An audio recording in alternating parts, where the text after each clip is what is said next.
real, more family oriented ish, and just kind of a room full of people who want to be bosses, basically. People who want to be Swipe bosses. up to check it out. Do you hear this terminology? Now, where did you get this terminology? Do you want to be a boss? Do you want to be a badass boss? Then join the Lions. Look at this. Strictly limited to the first 100 fast-acting badass bosses only. Jesus. You would only write that if you were a bad person.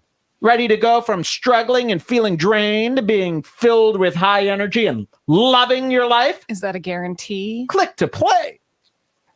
I'm going to read this to you. I haven't even read this. Access the one resource I wish I had when I was battling autoimmune arthritis and fast track your path to the body and life you've always dreamed of. The Lion's Lair, the unique answer for committed and driven bosses who want to live a healthier life. From the desk of Michaela, Queen of the Lion's Den Peterson. Does your body not work the way you want it to? Do you look in the mirror and not really like what you see? Do you spend each day battling brain fog? Or do you want to live a carnivore life but struggle to stay on track?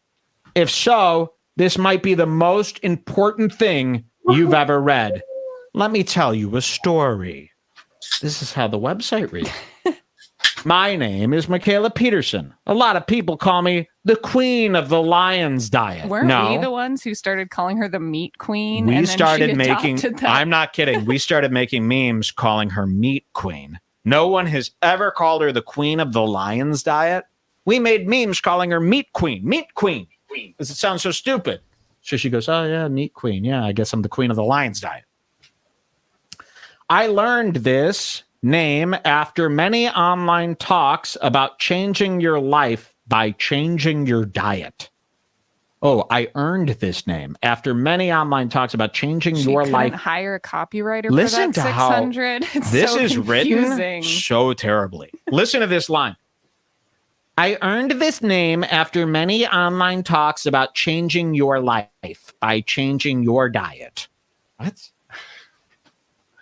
Isn't it amazing when you see people who write bad and you don't even look at yourself as a good writer, but you go, this is horrible. Like when Josh Denny writes, you go, this is really clunky. I mean, you shouldn't notice. No, you should never notice bad writing. I mean, everybody should know how to write by now. We do it all day, every day. It's not like back in the day before the internet. If you were, you didn't write every day, right? You only wrote in college. Yeah, and you only emails. We're writing every day. You should be this. You should have this down. Look at this. You can literally copy and paste anything you write into the Grammarly app to check if it makes sense. I mean, you shouldn't even have to check. Just fucking scribble it down and it should read as, normal. And my famous feature on the Joe Rogan podcast, which amassed 1.5 million views. The knowledge I shared on these talks changed thousands of lives. Each day I receive DM after DM from people saying they went from struggling with chronic illness to thriving and living the life of your dreams. Isn't that not right? What? Each day I receive DM after DM from people saying they went from struggling with chronic illness to thriving and living the life of your dreams. Shouldn't it be their dreams? Yes, certainly. So she's this stupid. This is Dr. Peterson's daughter. And literally, she's writing sentences like donkey lips.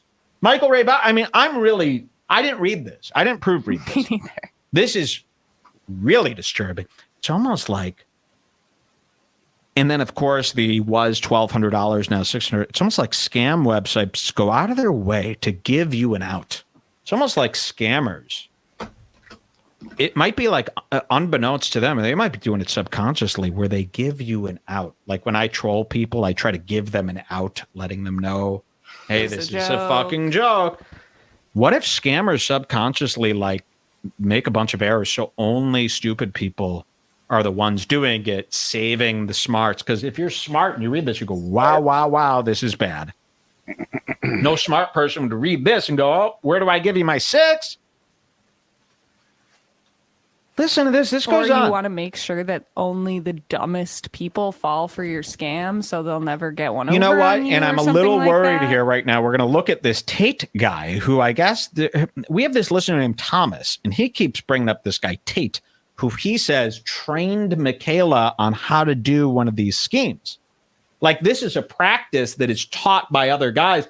This whole website and the whole formatting of this website could very well be a deliberate scheme. Yeah, someone says that's actually what they do. It's specifically Wow. to weed out smart people. Because they don't want smart people involved in their scheme because the smart people will bust their scheme. Exactly. So they only... And she went to Romania to study this with some guy named Tate. We're going to go over this too. Listen, I start every show as a gag, as a joke. It seems to be coming true right in front of our eyes, just like always, that whenever we pick up on somebody, it turns out they are who we thought they were. Listen to this. Let's go on. The knowledge I shared in these talks changed thousands of lives. Each day I received DM after DM from people saying they went from struggling with chronic illness to thriving and living the life of your dreams. But it wasn't always like this. Here's the story. And we know her story. She feels better than ever. I'm not going to read all that. Juxtaposition Look at change. this, and look how she writes it, too. A font you can barely read. On a black background. I mean, this thing really looks like a Dracula website. So we know her story. She's 27. She's had all these health problems. She started eating meat. Now she claims she's fine. Okay. The lion diet that healed me works for everyone. Wow, look at that. That's How can quite you the say claim. that? The lion diet that healed me works for everyone. This lion diet. This is really getting crazy here. I don't think that you're even supposed to say stuff like that. No, I swear I haven't seen it not work for people who are disciplined enough to stick to. Listen to these lines. I swear. This is what she's writing. I swear, and this is the front page. This is before you click buy now. I swear I haven't seen it not work for people who are disciplined enough to stick to it. Wow.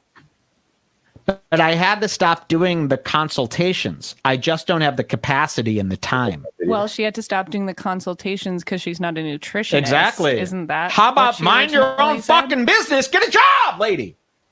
I get DMs on Instagram and hundreds of emails and FB messages, and I can't get to them all. And this is all written like a fucking onomatopoeia, where it's one line after another, like lyrics for a rap song. Like if you go to rapgenius.com, it's laid out like this. I've never seen a paragraph written like this. You might be able to click all those lines and see what they really mean. She has become an arch fool. Yes, this is what I'm saying. We took little sweet Michaela, who we were just teasing, has actually become a villain. Wouldn't it be cool if on the third echo after you yelled out it was slightly different? Ooh, it's happened to me. What's going on, Jules? You pointed over here? You didn't. Keep that finger up your pussy, like I said. Sorry. I want that finger up your pussy. Where we did say keep it in that pussy. Mike, easy. All right. The people on YouTube Right, love that Mike. pussy part, right? He's crazy. I also just can't spend my life on social media. That's not a boss life. What? You hear? Test that shit, Braxton. Braxton got a new mic. He's got to test it. All right, I'm here. Does it sound okay? Oh, that sounds way better. Okay, cool. That sounds Yeah. almost as good as mine. Yeah, dude, that webcam mic is not. It does not cut it. No. What is this picture of Jeremy? Hey guys, Is My that mic- Jeremy? As my mute's Korean off, right? girl? Yeah. No, I my laptop cam is malfunctioning. That's why I yeah. restarted the computer and ran a test and stuff. But yeah, I'm sure you'll figure it out. must have closed it too hard or something. Yeah. I could go on my Schematics. phone, but this is surely better than my phone. Yeah. That's a really old picture. Is it? Is it like your AOL, your AIM picture? It might have come from my old like original Google account or something like that. Yeah. Maybe before then. A little bit of a know. throwback. It comes up as an avatar suggestion. Awesome. I should change it to something more recent. And cooler. Videos tonight I want us to react to. One of them I've seen this. There's this guy here. This guy is like the flavor of the week. I don't know who this guy is, but all of a sudden, all these metards are sending me this guy's link. What's going on here? Okay, stop sharing. Present. Share screen. So what do we got for tonight? That's not it. What is that?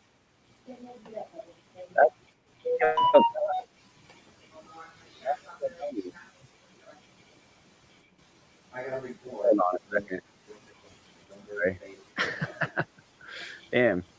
Oh no, okay, there we go. Sorry. So yeah, so this guy presents. This guy. I don't know who this guy is. But I'd imagine this video is going to be mind-numbingly stupid. Oh, I've heard of this dude. It's been a while. The parts of the land where the animals go and everything is lush, and the parts where it's fenced off, animals don't go, the grass isn't very healthy. So, yes, you get wool, you get meat, and you get milk, but you also get poop, which gives you soil, which gives you plants, which gives you life.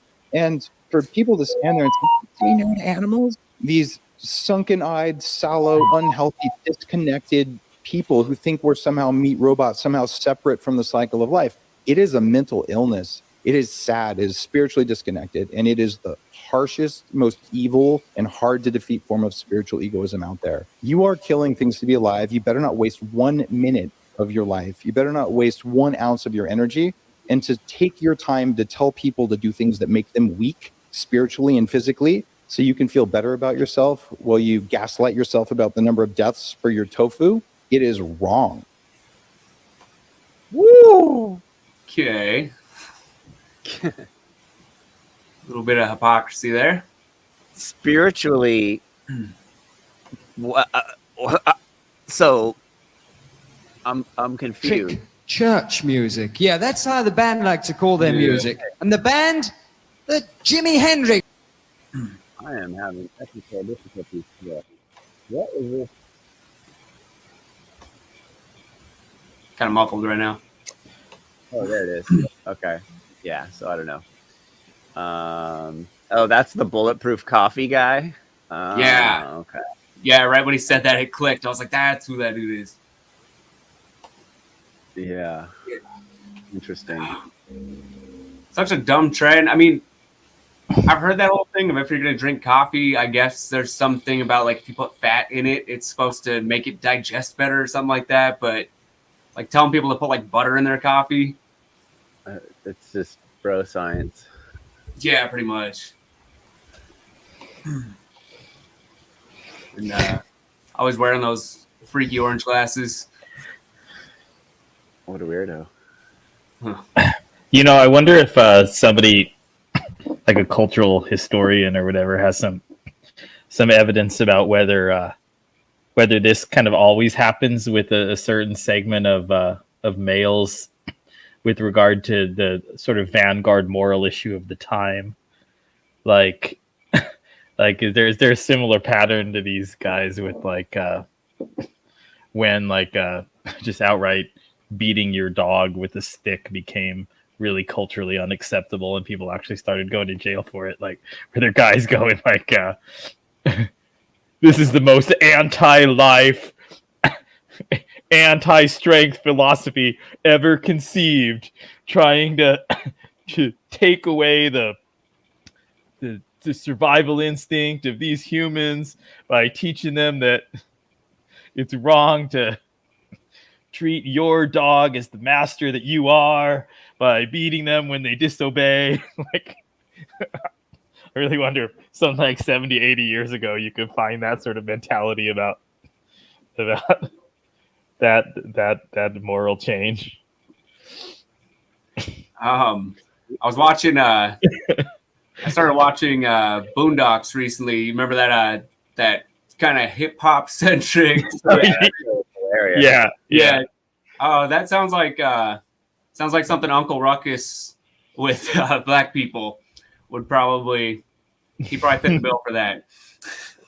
Mm-hmm. That show is wild. Black people lost their integrity when they stopped beating their dogs. Yeah.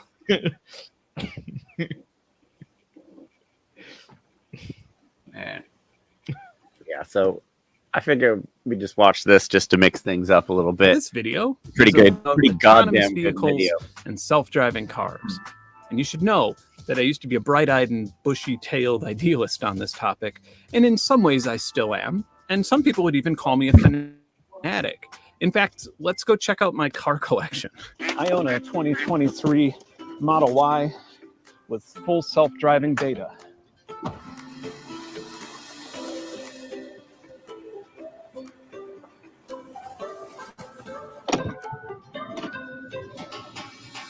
And this is my 2024 Kia Carnival van that has a custom installed self-driving computer that runs open source software. And man, we are truly living in the future. And if autonomous self-driving vehicles make you uncomfortable, it's so much worse than you think it is. So let's just put on auto drive and plow right through this fucker. Oh my God. This video is so fucking good. Mad and savage, me back and I'm back and it happening, ready to blow. I remember doing deeds with Deji from the street, they left me on my own. Mom can't asking me about how I got the P, I told her leave it, mum and grow. Then they're ringing off my phone, then they're ringing off my phone. In 1992, while the rest of us were marveling at Bill Clinton's saxophone skills in Windows 3.1, affluent Japanese drivers were marveling at the Mitsubishi Debonair's ability to tell you if you were leaving a lane or about to hit something. Within a few years, nearly every luxury car manufacturer would release something similar, but it wasn't until 2004 when Toyota's Crown Majesta would actually nudge you back into your lane using steering correction should you drift out of it. The first decade or so of steering correction wasn't too great, as drivers would often find themselves ping-ponging between lanes, but these days most cars have adopted some type of lane centering and also smart cruise control, which keeps you up to speed with traffic rather than just a speed that you set into it. There are currently 6 levels of vehicle autonomy, or 5 levels. It really depends on who you ask, since this isn't really a formal standard, but generally, stage 0 means manual driving. There's no automation with the exception of things like emergency brake assist or electronic stability control. Stage 1 means that there's one automated control, such as lane keeping assist or adaptive cruise control.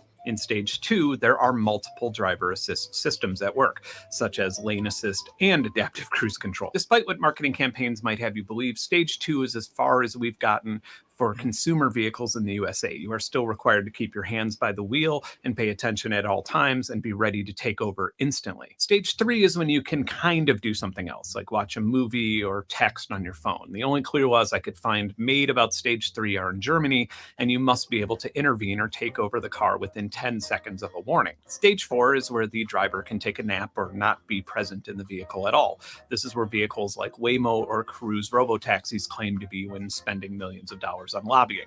In my opinion, no legitimate stage 4 vehicle exists on public roads. Stage 5 is where the vehicle is designed with the intention to not have a driver at all, so there probably isn't even a steering wheel or pedals. So where does Tesla fit into all of this? A decade ago, in 2014, Elon Musk said that Tesla's full self-driving will be 10 times safer than a human driver by the year 2020.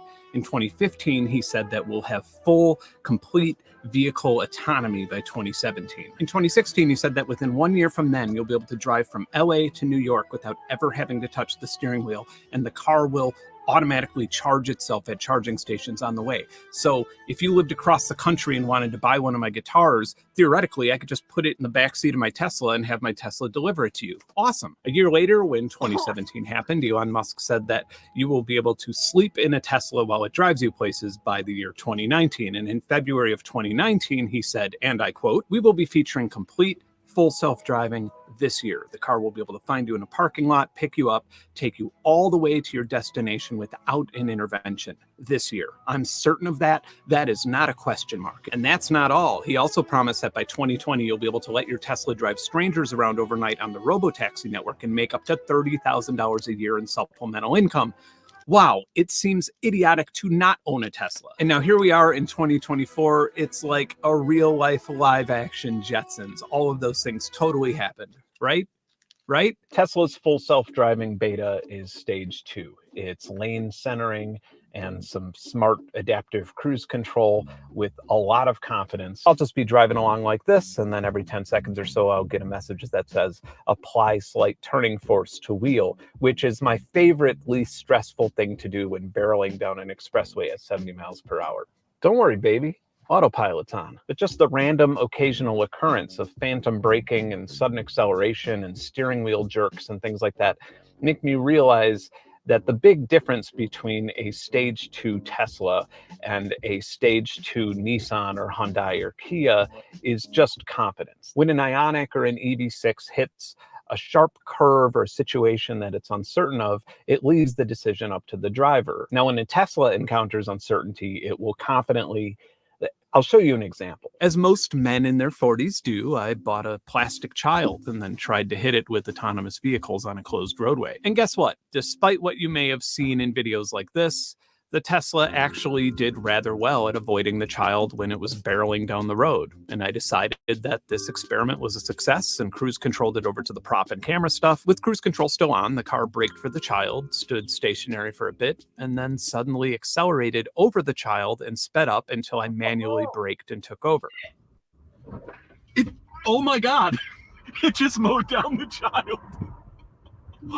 Yeah, what the fuck? I lifted my orange plastic boy back up to his feet and I tried approaching him at a moderate pace. The car recognized the child in the road, braked a bit, and then decided, meh, it's fine, and then drove over it. Here's a really, really painfully obvious question. When a car detects a humanoid object and says, hey, there's a humanoid object, I'm going to brake for that, and then the car brakes for it, why in the world would it not suspend full self-driving and have the human take over? Like, a car should not ever accelerate from a stop if it thinks that it just detected a pedestrian in front of it. What the fuck? And it's not like this is some type of anomaly. A few days before that, I decided to actually test out full self-driving in public. It tried to drive me into the side of another car in a Kroger parking lot. I decided to stop testing it in public and brought it to a closed lot. And even in that closed lot, I probably had to disengage to prevent a collision over a dozen times. And when I was filming in public the entire time, I thought to myself, this is actually really dangerous. Why am I filming myself driving this thing in public? I'm going to get canceled.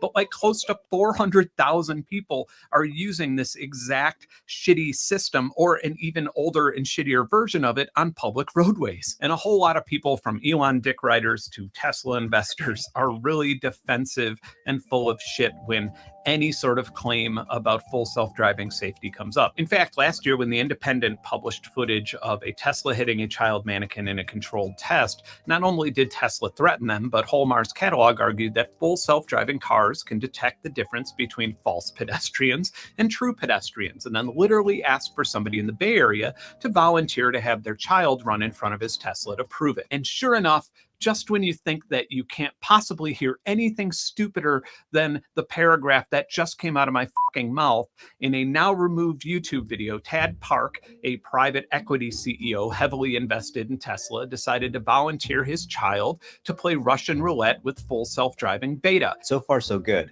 But what about with real life kids? The car refuses to move. Okay, it's moving a little bit. It's moving a little bit.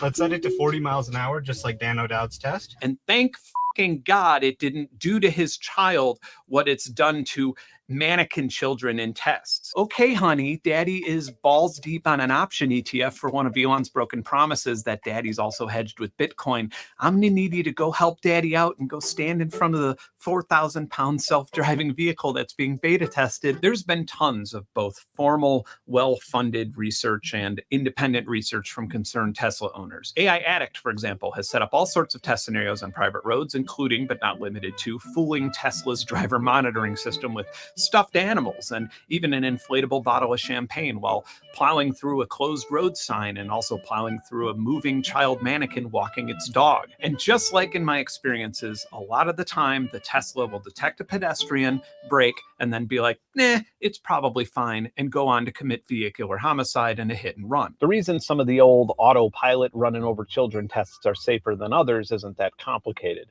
Most fully autonomous vehicles, or vehicles that claim to be fully autonomous, use LiDAR sensors, which is like a pretty foolproof real-time 3D scanner. Elon Musk thinks that LiDAR sensors are far too expensive, so he has relied on just using regular cameras and ultrasonic sensors. Ultrasonic sensors are a tried, true, reliable way to detect nearby objects. They're used in everything from collision warning systems to parking assist systems to rear occupant alert systems. Come to think of it, the last time I had a car that didn't have any type of ultrasonic sensor on it was like 20 years ago. They cost like $50 to replace for the consumer, and they cost as low as $4 to make for the manufacturer. This expense was apparently too much to ask for a $40,000 to $50,000 vehicle, because last year, despite the overwhelming advice to not do this from Tesla engineers, Elon removed the ultrasonic sensors from all Tesla models coming after about mid-2023 and replaced them with 1280 by 960 resolution cameras. Like, I actually tried to find a new webcam that was on sale that was shittier than the Tesla cameras, and it took some real effort. And you will never guess what happened after Tesla removed the ultrasonic sensors. Crashes increased.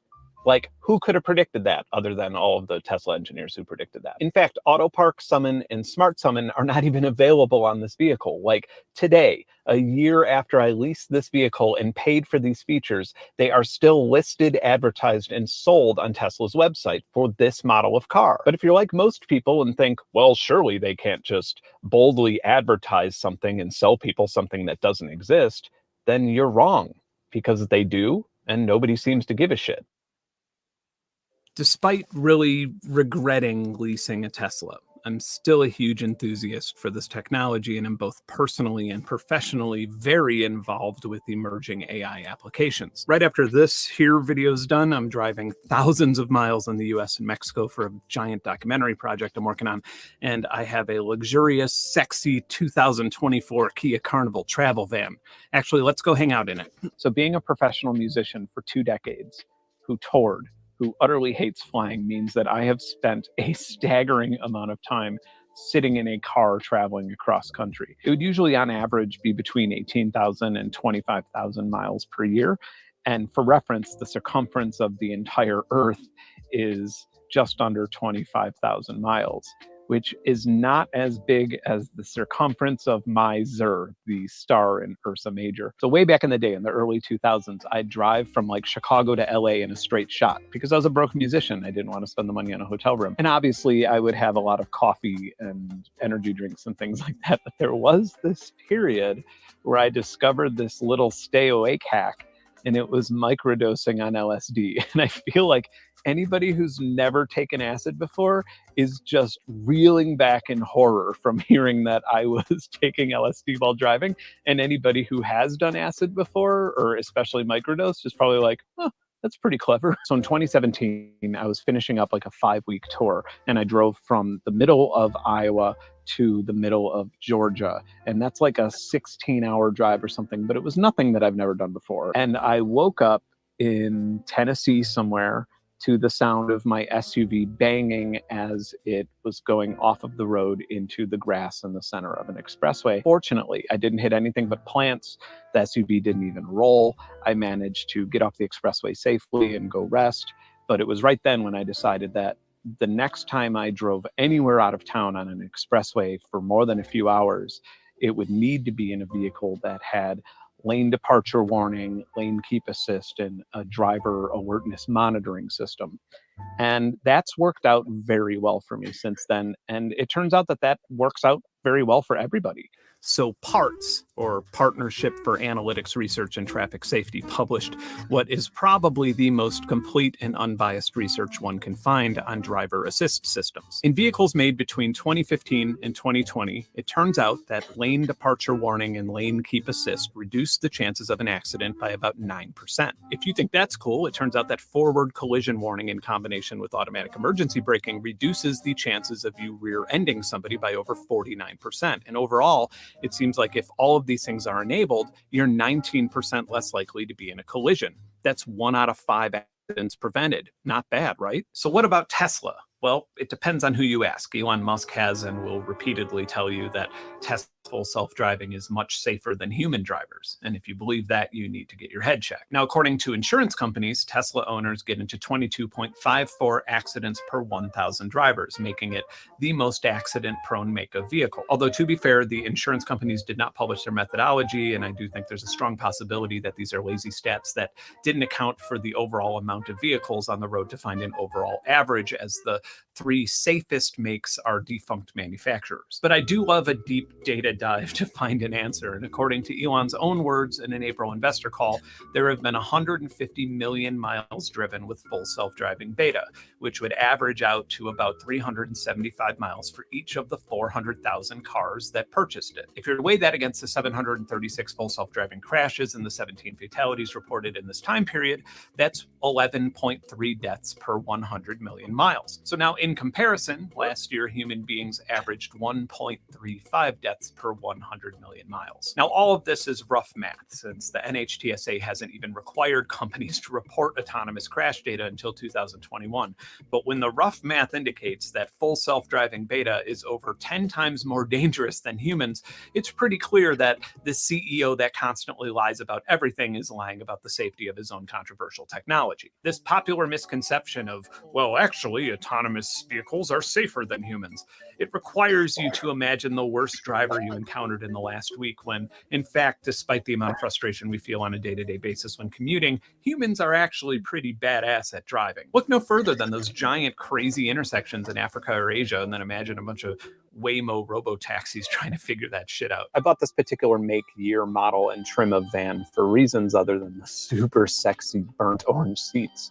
It supports something called OpenPilot, which is a project that was initially founded by George Hotz, who otherwise is known as the pesky teenager who jailbreaked your iPhone or allowed you to have open access to your files on your PlayStation 3. Seriously, that's the same person. George has been critical of Elon Musk and Tesla's full self-driving and other self-driving startups for quite some time, to the point where I believe that he had a dartboard with Elon's face on it. But imagine this, instead of just making a long YouTube video bitching about it in a van, he actually tried to make cars' self-driving systems more accessible and open source. The newer higher-end Kia models can be equipped with LiDAR sensors from Kia, and they also have plenty of ultrasonic sensors, as they already have really good lane centering and collision prevention software. So I installed a Kama, which is a computer that runs open source software that communicates between your car and the already existing safety or autonomous driving computer in it. So on one hand, the reason I'm doing this is fueled entirely by my anxiety and need or at least to feel safer when driving on a very long road trip. And so far, so good. I think that I do. But on the other hand, I've torn apart a new car to circumvent the safety system, which, when I say it that way, sounds like the dumbest thing I've ever done. Time will tell. If you're expecting this video to turn into a commercial for Comma AI or anything related to OpenPilot, it's not. I actually had a rather underwhelming experience with the company. The overall production and research of this video started in September of 2023, and it was supposed to be out by last November, but Kama sent me the wrong harness. I really needed advising on how to get this running and sort out the orders, and I was advised to post on Discord or Reddit. I'm not going to get into it, but more or less I just kind of got roasted. Then you have to pick out and install the software yourself, and pick out the fork and the version, and then pick out the trained model to use depending on the version that you're using. And if you have any questions, just join the Discord and ask other users, because what could go wrong with that? I'm going to stop there and just say that if you don't know what you're doing or personally know somebody who knows what they're doing, you're not going to exactly breeze through this. So anyway, in OpenPilot, there's a chill mode and an experimental mode. And the chill mode of the main OpenPilot repo is only marginally better than my Kia's own driver assist system. And the experimental mode is arguably worse than Tesla's full self-driving beta, as in I don't feel comfortable testing it on public roadways, and I think it should not be allowed for use on public roads by anyone. We just hit a fucking... God damn it. But if you're wondering, just like the Tesla, it both successfully dodged and successfully murdered my orange child in my testing. I spent an absurd amount of time trying almost a dozen different forks before deciding that chill mode on a rather specific fork of Sunny Pilot with some deep setting adjustments was pretty much the perfect level of assistance, AI competence, and driver alertness monitoring for me personally. And hey, you know what? After driving across the state a few times and putting a couple 100 miles on it, it's good enough to be worth the $1,500 for the added safety and convenience for my 10,000 plus mile documentary shooting road trip that I'll be on in a few days. And if the van drives itself off the Grand Canyon or something, it's been good. So as somebody who drives a Tesla that has the full self-driving package and somebody who also drives a travel van that has been modified to be capable of full self-driving, I am not remotely close to being comfortable using full self-driving on either one of those vehicles on public roads. And I'm frankly not comfortable sharing roads with people who rely on them as long as the marketing and liability are at odds. And what I mean by that is that if I enable the full self-driving software that I paid extra for, and I don't know, it causes an 8-car pileup on the Bay Bridge, then it is my fault for not paying attention and not being able to take over immediately in however many milliseconds I would have had to do so to prevent an accident. Well, then, to state the obvious, it's not full self-driving. It's not autopilot. It's not autonomy. And honestly, it's a little bit simplistic to blame Elon Musk or anybody getting rich off of this space, because under no circumstances should a company like Tesla be allowed to put these things on public roads or sell them without exhaustive independent studies passing various stages of methodology. We have government agencies for that, and they're not doing their job. But that's how you take a step forward in science and technology. And I realize that I probably sound like a Tesla Karen or something, but I'm actually pretty optimistic that if we put a hard stop on this short-sighted adoption of autonomous vehicle technology, it will actually help move transportation technology along faster. If you want to get really excited about what transportation might look like in the future, then we need to think about autonomous vehicles entirely differently.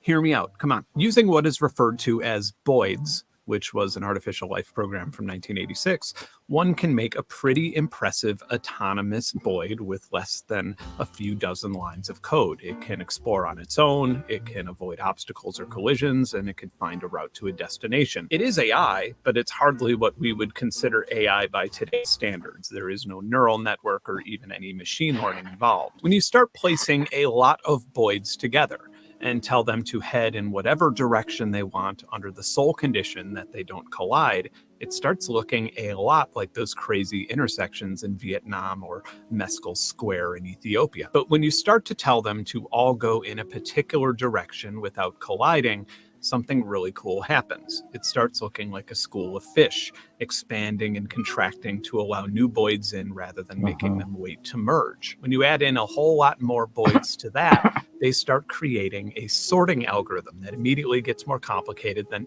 any single program a human can create. You start observing things that you'd see in fluid dynamics. The BOIDs start looking less and less like vehicles staying inside lanes and more like water molecules heading down a river. Spending all of these resources trying to make a 2-ton vehicle detect a stop sign in the rain when that stop sign was designed for humans is not futuristic or visionary. If, and this is a huge if door-to-door self-driving vehicles ever become safe to travel without supervision, they'll be traveling from point A to point B at about the same speed and efficiency that we have been since 1920. Wouldn't it make so much more sense to segregate human drivers and autonomous vehicles to their own lanes so autonomous vehicles didn't have to work around all of the human errors. We could just throw those out the window. They could be tightly networked with other vehicles in an open system, and it would reduce things like traffic jams, because when a car wants to merge in, it could just contract like a school of fish and let it in.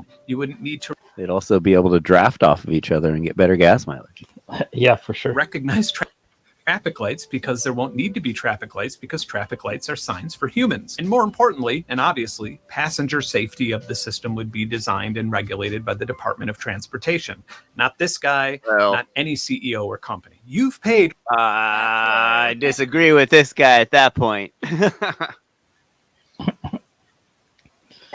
Well, what you have then is you have smaller jurisdictions, states, if they're small enough, or subdivisions of states, if it's something like California, contracting with private firms to develop these automated roads and the vehicles that run on them, so that if one firm is doing a bad job, not according to voters in the inefficient system of voting, but according to customers in the efficient system of choosing to pay for the service, then say that that subdivision of a state,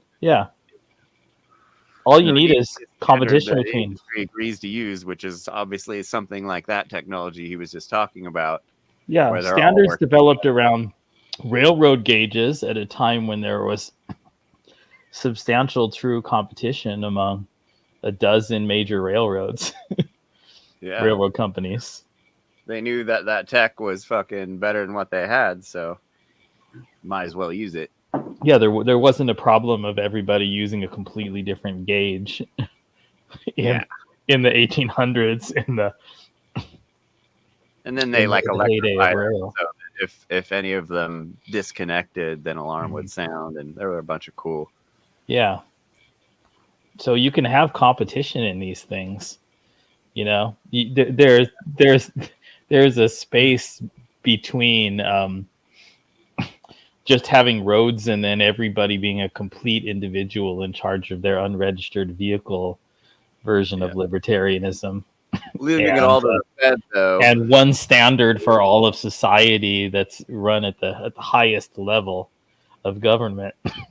there's design space between that, and it's sort of heavy competition between contractors for efficient public transportation. Well, what the dude said about like, this will be my responsibility if I use this shit, like, that's kind of how it has to be, like everyone should be taking that into consideration and being like, well, is this worth it? For me to experiment with this technology and maybe kill people? Probably not. Maybe I should just drive my own damn car. What's really good at handling risks like that? Corporations. With stocks. They can bear those sort of shocks. They don't like losing still money. Having a strong incentive to care.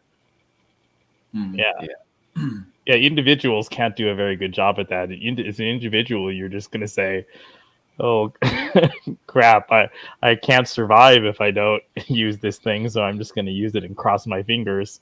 If something happens that I'm responsible for, tough luck, because there's no way I can pay for it. That's the case for most individuals, even who we'd call relatively wealthy individuals. They their use of technology is going to carry potential risks. Even it doesn't even have to be high technology. I live in the mountains where there's serious forest fire risk. I know some people who I describe as pretty wealthy. Not a single one of them could even begin to pay the cost of forest fire if they were to start it. Well, what's crazy is I lived in Central America and everyone just burns their land at the same time. And everyone in the neighborhood gets together and helps everyone control the fire. And they do that every year, and they never have gnarly fires. Yeah. It was the funnest thing, because I was there for when it happened, and I was up 16 hours one night helping, keep the fire moving along and not getting too big and taking out anyone's houses and stuff. And it was like rad, but like full on like anarcho firefighting. You know, like we didn't need any firefighters. We just needed a bunch of people and with their shovels and people that have enough sense to know that they shouldn't let certain areas overgrow. You know, around LA every year we have crazy fires. And I just watched them ignore everything again, and then crazy fires happen, and people die, and they use it to scare us. They use it as an example of why we need to pay taxes. You know, it's pretty wild. But yeah, the self-driving stuff, all that leads into it. Like the stage 4 self-driving is you don't have control over where you go anymore. You know, and like this dude's ushering that shit in. And it's just like, maybe we don't need to go in that direction. You know, and so the it's going to be advantage. weird. It's like there's going to be like hyper technological areas, and then there's going to be like people are going to be like the less technological areas are going to be like more sought after. It's going to be like weird. Like we're going to, as humans, need to vacate these highly technological zones or something. If we go that direction. Well, it's kind of like what he was saying. There needs to be like a separation from the Yeah. self-driving cars have their own highway or whatever, and then just the normal streets made for humans. Because that's what he was saying. It Well, was then just- you don't have cars anymore. You just have trains and subways, and that's always worked. Well- We don't need to change what we've been doing. You know, like these pods, these like space Tesla pods. You're just gonna get in your pod and it's gonna take you to work. Like, dude, that's old Star Trek stuff. Like, that's not, and it's not being done now because it's not needed. You know, like the same reason we don't need a bullet train going to Vegas. You know, like or to San Francisco. You can literally get on a plane and get there faster than that train because that train's gonna have the same amount of security a plane's gonna have. So it's like all these. And California's already spent billions on that idea. You know, it's just like there's just numbnuts up here. And these numbnuts like Elon Musk are pushing this stuff and they take our tax dollars like for it. It's wild. But me and Allie almost got hit by a Tesla, and it seemed like the self-driving stopped it because it scared the shit out of the driver because it took over control from the driver. He tried to speed around us, and it just slammed the brakes on him, and so you could Yeah, just see he was surprised. almost hit on the Which windshield. honestly, it could have caused an accident if someone was following too close behind him. They would have rear-ended him because it just braked for no reason, non-driver controlled. It seemed, but it was just kind of funny as a cyclist just seeing. Like we car were react, legally riding, and he tried to get around us, and the car stopped him. We were like, "Whoa, that was actually pretty cool." He did, yeah. He didn't do too close of a pass, but Like, yeah. yeah. Even still, though, it's like, could have caused an accident. And then we've all seen the videos of dudes taking a nap on the freeway in their Teslas that we just watched a video for that proves that these things aren't doing anything. Yeah, they're not ready for that. You know what other amazing technology, breakthrough technology exists to greatly reduce automotive deaths and environmental costs and all the other large economic costs of the individual car? No. Building tall buildings close to each other and close to other things that people want to go to and use. Yeah. Those places always end up sucking. What? I don't think that the fact that they always I don't think that the idea that they always suck is the true explanation for what happened to destroy that model of the city from the 1870s to 1940s, 1950s. It's a very dashing picture of you, by the way. Why? Thank you. No, I'm not big on a lot of the wilder conspiracy theories, but this picture of the ideal life being in a detached home with a large plain patch of grass and external parking for multiple cars, long commute, not just to get to work, but to get anywhere that a human would want to be outside of the home. It's it just rings too true that this was a huge cultural coup pulled off by the growing automobile and oil industries. Yep.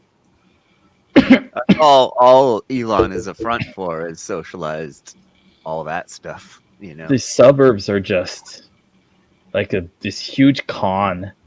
Yeah. Oh, then he wants he wants us to go to Mars. Yeah. Why don't we Go be in prison, nice full on Star Trek socialism prison on Mars. Sounds fun. No thanks. Yeah. You know, I do gotta say though, it does seem interesting, like this space that's kind of being opened up to like fix the problem of, his technology cutting corners and causing all these issues. Like there was a song a while back. It was like kind of a hip hop type song, but it was called Jailbreak the Tesla. It was by Injury Reserve, kind of an obscure but somewhat popular group. But no, this is back in like 2017 or something. But it's like, it's interesting to think that if we started seeing too many of these issues cropping up, there's always going to be people who step in to try to solve those issues and like try to make the I guess it's going to actually push innovation to do things better. His half-ass doing it is going to start, but it's like it's not his technology; it's old technology that he's just thrown in his cars as a gimmick to sell to his cars because he's got all this following that will just buy anything he sells. So it's like we almost don't need, that's kind of like what the point of this is. And that whole video is like, we almost don't need to be, humans are great at taking care of keeping themselves alive in a car. While there is accidents and stuff like that, it's usually because government has half-assed at doing our roads. Like there could be far safer roads, clear, easy, like you could get like an 11-year-old to figure it out, but like they don't want to spend the money to do it. We're still driving around on 100-year-old roads, and that's a big problem. Because big oil, has their hands in government, that we have cars that go 200 miles an hour for no reason. Like if we're not allowed to be going 80, why do they allow us to buy cars that go 200 miles an hour? Yeah. Seriously. So it's like, what are they really taking care of here? So the fact that we have all these and like, I'm a lifelong mechanic. I'm a car head. I love cars, way overpowered cars these days, and because of California pushed all the car companies to make super gas efficient cars, right? So they made these super gas efficient cars, but now they're making them like your family sedan, normal family sedan. The normal Camry now has like 400 horsepower, and it's like super crazy. But they're needing to make more money because they're losing money to the efficiency of the cars because of the laws in California, control kind of the emissions laws for the rest of the world practically. So it's the same thing like when they legalized weed in California, like when it was before they legalized it, it was what's the word? Deregulated? No, decriminalized. We had like 12 years of like cops wouldn't take our weed from us, if they pulled us over. Oh, no problem, because there were no laws on the fucking books for weed, right? And then you get all these numbnuts I see legalize weed out front of Trader Joe's trying to get people. And a buddy of mine was one of these guys. And we have a video where we're arguing about this, where he's like, no, we've changed the world, man. We legalized weed. And I'm like, no, you ushered in new laws on the books to control weed, you fucking idiot. And like Californians completely got duped when we had the best weed laws in the world because there were no laws. There was no revenue from weed going towards the police. Now there is. Now you can be thrown in jail. There's all these laws now, and there's money. All the money that's made by the weed laws goes towards cops. And it's like, dude, you guys got to think about this shit and actually look at the things and like think about it and be like, should we change this? You know, it's the same kind of thing, you know, where like these laws are just like causing us to, and then just the psychopathic idea that we deserve new cars, like someone deserves a new car, like that's so crazy.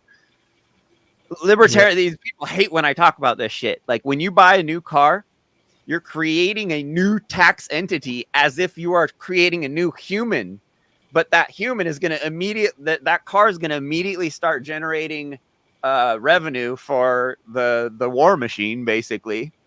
And it's going to continue generating revenue for the war machine until they send that thing to the junkyard in 15, 20 years after it generates hundreds of thousands of dollars in tax revenues for the war machine. Like people, libertarians and anarchists, oh, I'm going to go buy a new Tesla. Like, are you insane? Jason Henza, dude, this guy every other day is telling people to buy Teslas or buy a Sprinter van or buy all this new stuff. Oh, people. And I talked to him about it. He's like, oh, families need reliable cars. And it's like, dude, do you know how unreliable new cars are these days?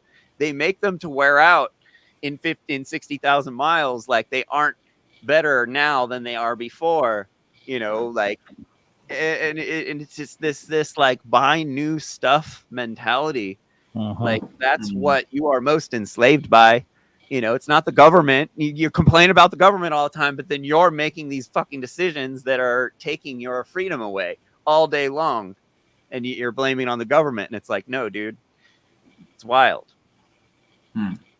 Yep, that's exactly right. You know, what Benjamin Franklin quote about people who would trade liberty for a little security deserve neither. That's not just the obvious stuff where you tell the federal, like establishing the NSA or whatever, the Department of Homeland Security. It's not just I'm afraid of this foreign enemy, so I'm going to allow my government's police force to have much greater power. It is that, but it's also security in the sense of just having more stuff around, knowing that you're never gonna have to learn to take care of stuff yourself. Just the laziness that gets inculcated by a consumerist culture that also is going to inevitably have a cost in terms of your security. Like what you said about cars is very much true of home appliances. Oh yeah. You know, it's the culture of make them, you know, they make your home appliances only go off a certain kind of gas. Yeah. And then it's overdoing it all the time. It's just like General Electric, like all their stuff is the most electric consuming thing in the house. And it's something you might not actually need. Like dryers. Almost like half the people in the country don't need a dryer. Like somebody's Arizona, everyone's running their dryers. It's like, dude, put it outside on a line. It'll be dry in 5 minutes. It's 120 degrees outside.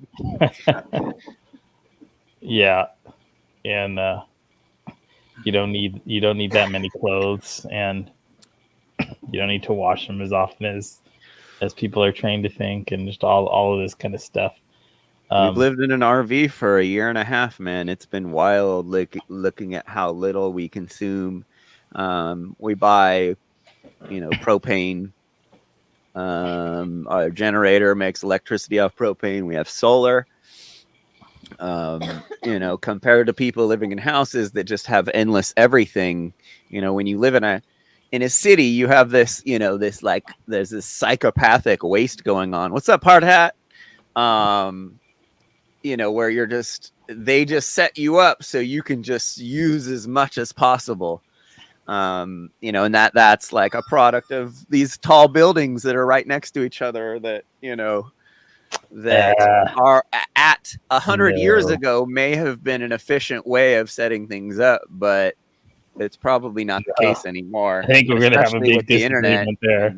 And people being able to work at home and putting people in nice places and enjoyable things close to one another, and having people used to walking and cycling is Yeah, that's part of the cure. That's not on the end. That's not on the enemy team. It's like Asia is the only place doing that shit too, practically. Like if your tourist main attractions problem with and- a lot of fellow libertarians is a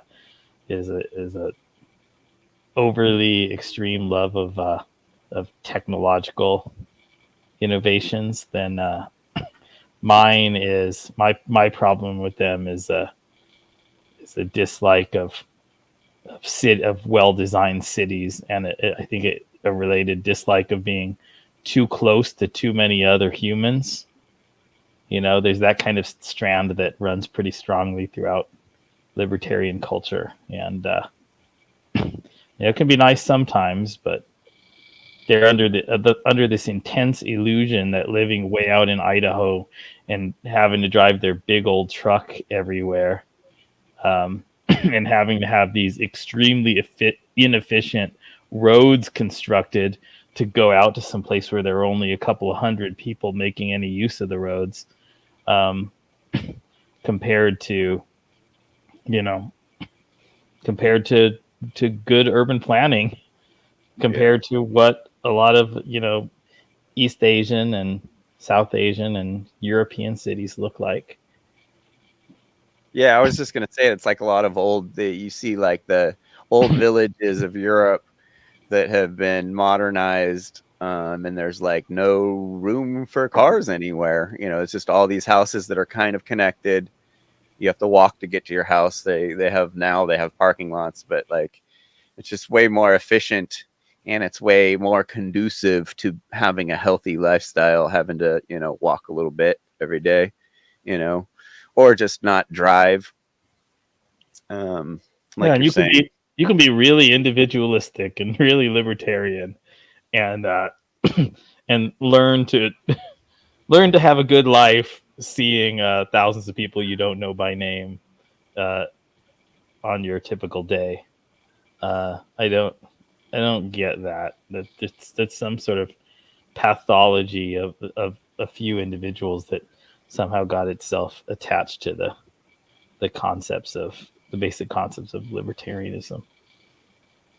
To be a radical individual, isolating yourself and your family from the horrors of the filth of the rest of humanity, trying to corrupt your own pure family of which you are the head.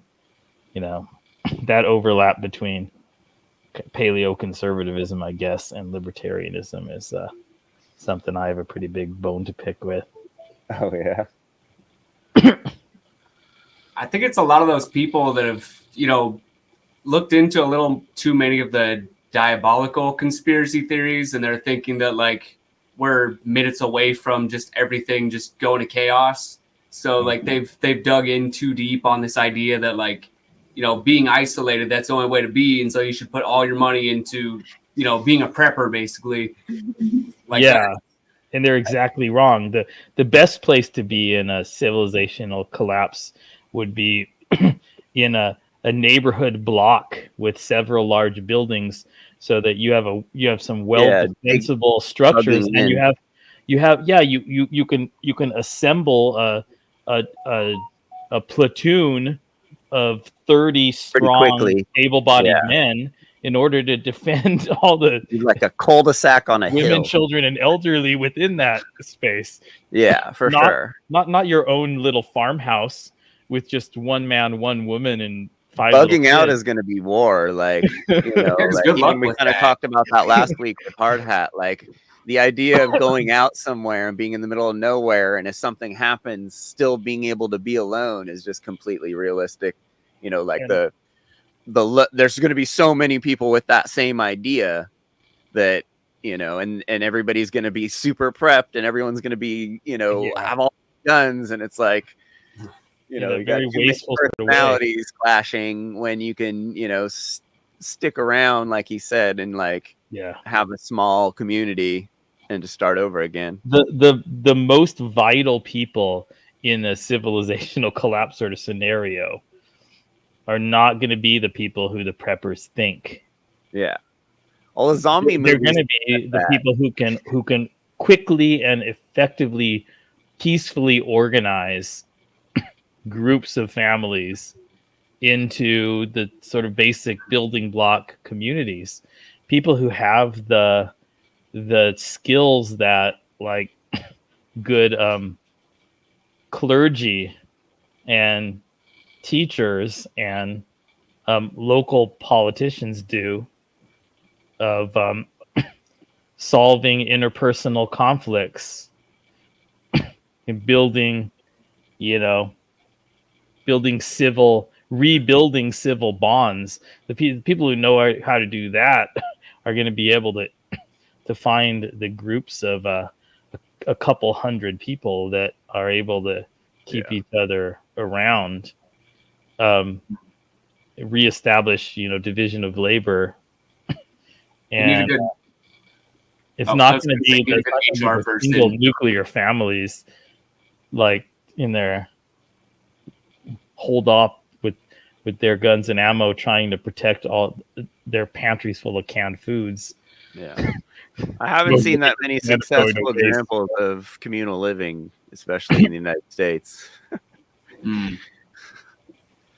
there's so much division. It's like, it's kind of a joke, but it's like, having a good like human resources sort of person to negotiate in the apocalypse, like, might be a good idea, but it would come down to people being able to agree on principles and being able to like stomach living together, but still kind of having that prepper mindset, I guess. Mm-hmm. But yeah, like the little conflicts that could happen where like moral issues start to rise, like that's where you'll see a lot of issues start popping up. And like, yeah, with how trigger happy people can be and how hot headed people can be, especially when they're more high blood pressure, non-anti-inflammatory diet type people, a lot of issues. Reason number 4,287 to go vegan. Yeah. Your high inflammatory diet may make it more difficult for you to peacefully cohabit with others in a post-apocalyptic scenario. Yeah. Very out there one, but it's pretty valid. It puts you in fight or flight, makes you more aggressive. It's going to be less of a chance of getting along with people. Yeah. People not being able to sit back and observe the situation without like jumping to conclusions and having to start static out of nowhere. Yeah. Have you guys seen the keto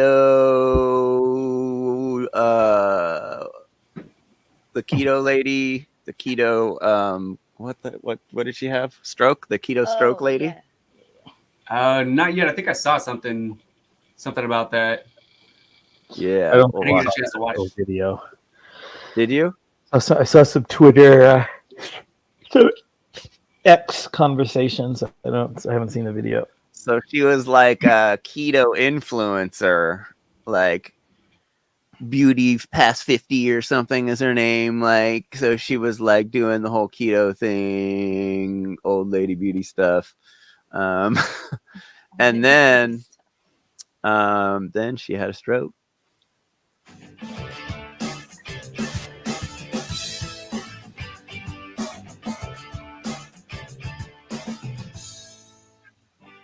Hi there, I'm Beth with 50 Plus Beauty, and I'm here to discuss something kind of personal with you, and that is the progress that I've made in my way of thinking and in my lifestyle choices since I had my stroke. And as those of you who follow my channel, you may remember that on August 15th, about 4 months ago, just under 4 months ago, I had a stroke. It was about 5:30 in the morning. I was in the basement doing my weight routine, and all of a sudden my left side went numb. My face went numb on the left side. I couldn't look very good at that point, although that was the last thing I cared about at that moment. I ran up the stairs and said, "Oh, and I'm having a stroke. Call 911, call 911." And Alan had the foresight, as we were waiting for the ambulance, to say, "Beth, get your cell phone and record yourself having this stroke, because maybe you'll be able to help other women." And I did that, and I'm going to play the little segment that I made that morning of the stroke. The audio isn't good. I don't know why, but here I am the morning of the stroke. Okay. See, I'm smiling halfway. I just had a stroke, probably a mild stroke, like a TIA. But I just had a stroke down in the basement. I was doing my arm weights on a bench, on an incline bench, and I was pushing my arm up in the air. I had just 15 pounds, which is not heavy. And unfortunately, my left arm started going numb. And then I thought immediately, maybe I was having a stroke. My left leg went numb. And I was very fortunate because I immediately By a realized I was waterfall or having a stroke, got to the hospital, and again had that clot-busting drug. And within 2 to 3 hours of having had that drug, my face was back to normal. My left side wasn't numb anymore. I was one of the lucky ones who realized I was having a stroke right away.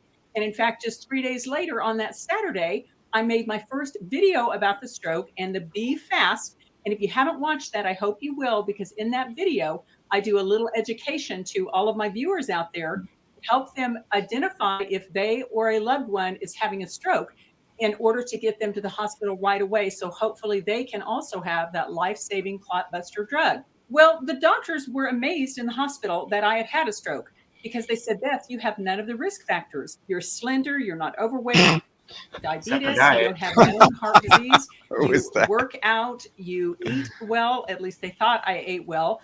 Although what are your cholesterol levels? For the past 5 years, I had been on a very high-fat diet. Leading up to the stroke, for 4 years, I was on the keto diet, of which is I this was woman very high 4 years? butter, So this is like a and that kind of long-term thing. example And then in of the someone last on year leading up keto. to the stroke, I had gone to the very high saturated fat carnivore diet. Has she ever And posted quite high honestly, I had cholesterol gotten levels to the and carnivore by praised listening them? to social media Or influencers. argue that they I'd were positive? imagine she did. I mean, it's There's a lot of hard. these guys have done that. That's like the everyone Low does cholesterol that myth. stuff. Yeah. But it gets pretty interesting because she reaches out to all the other people that you talk to her. Who seem to talk a good game. They seem to have studies that supported the carnivore diet. But since my stroke, I have done more research and I have found that those studies are quite lacking in terms of the carnivore diet. There are no long-term studies at all on the carnivore diet. And some of those social media influencers are actually trying to raise money for a documentary in support of the carnivore diet. But I would say, hey, slow down. Instead of saving money toward that documentary, save money toward a long-term study that will show the effects, the true effects in one's body of the carnivore diet. Because as someone like me can attest, what we eat is super important to our health. And I do believe now that high saturated fat actually does lead to heart disease. And I believe that is what I have. Obviously, I had a stroke, which is one of the elements of heart disease. You know, strokes, heart attacks, diabetes, that kind of thing. They're all kind of linked together. Maybe not diabetes, but all of those are lifestyle issues that can really be impacted by one's diet. And I will say that now, instead of all that meat and butter and cheese on the carnivore diet, I have now gone to a whole foods plant-based eating plan. However, I still need to get to a lower fat version of this plan, which I will do this coming Friday. And I will explain that to you in just a few moments.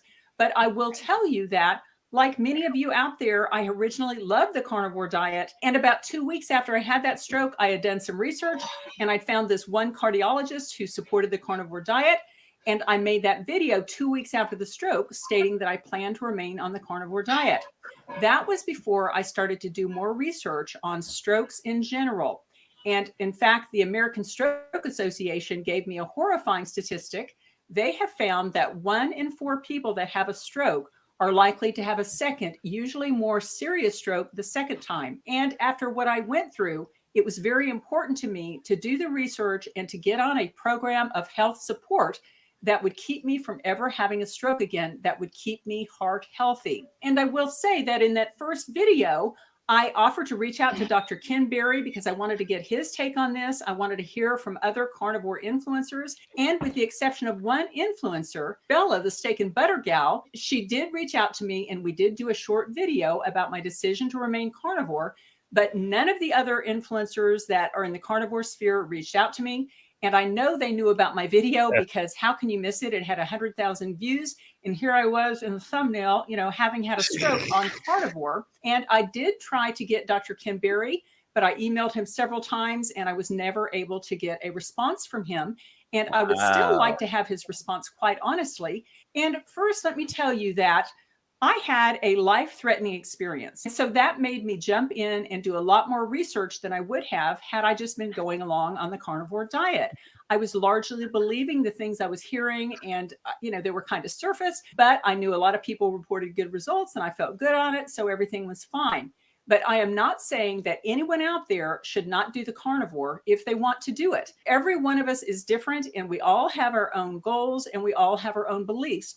And so please don't crucify me in the comments section if you're pro carnivore, because I'm not telling you need to go. She feels like she has to say something because that group is so ravenous when it comes to this stuff. They flip out on people. Like, I did a video like reacting to a guy talking about his LDL levels and all this stuff, and how like he gained all this weight, and like his doctor's telling him he's crazy for continuing the diet, and like everyone, all his friends not talking to him anymore, and everyone talking shit in the comments on all his videos. And it's just like, it's pretty crazy, like how strong the groupthink is. And none of these people have anything to back any of, anything that they're saying, really. Well, Dr. Mercola too.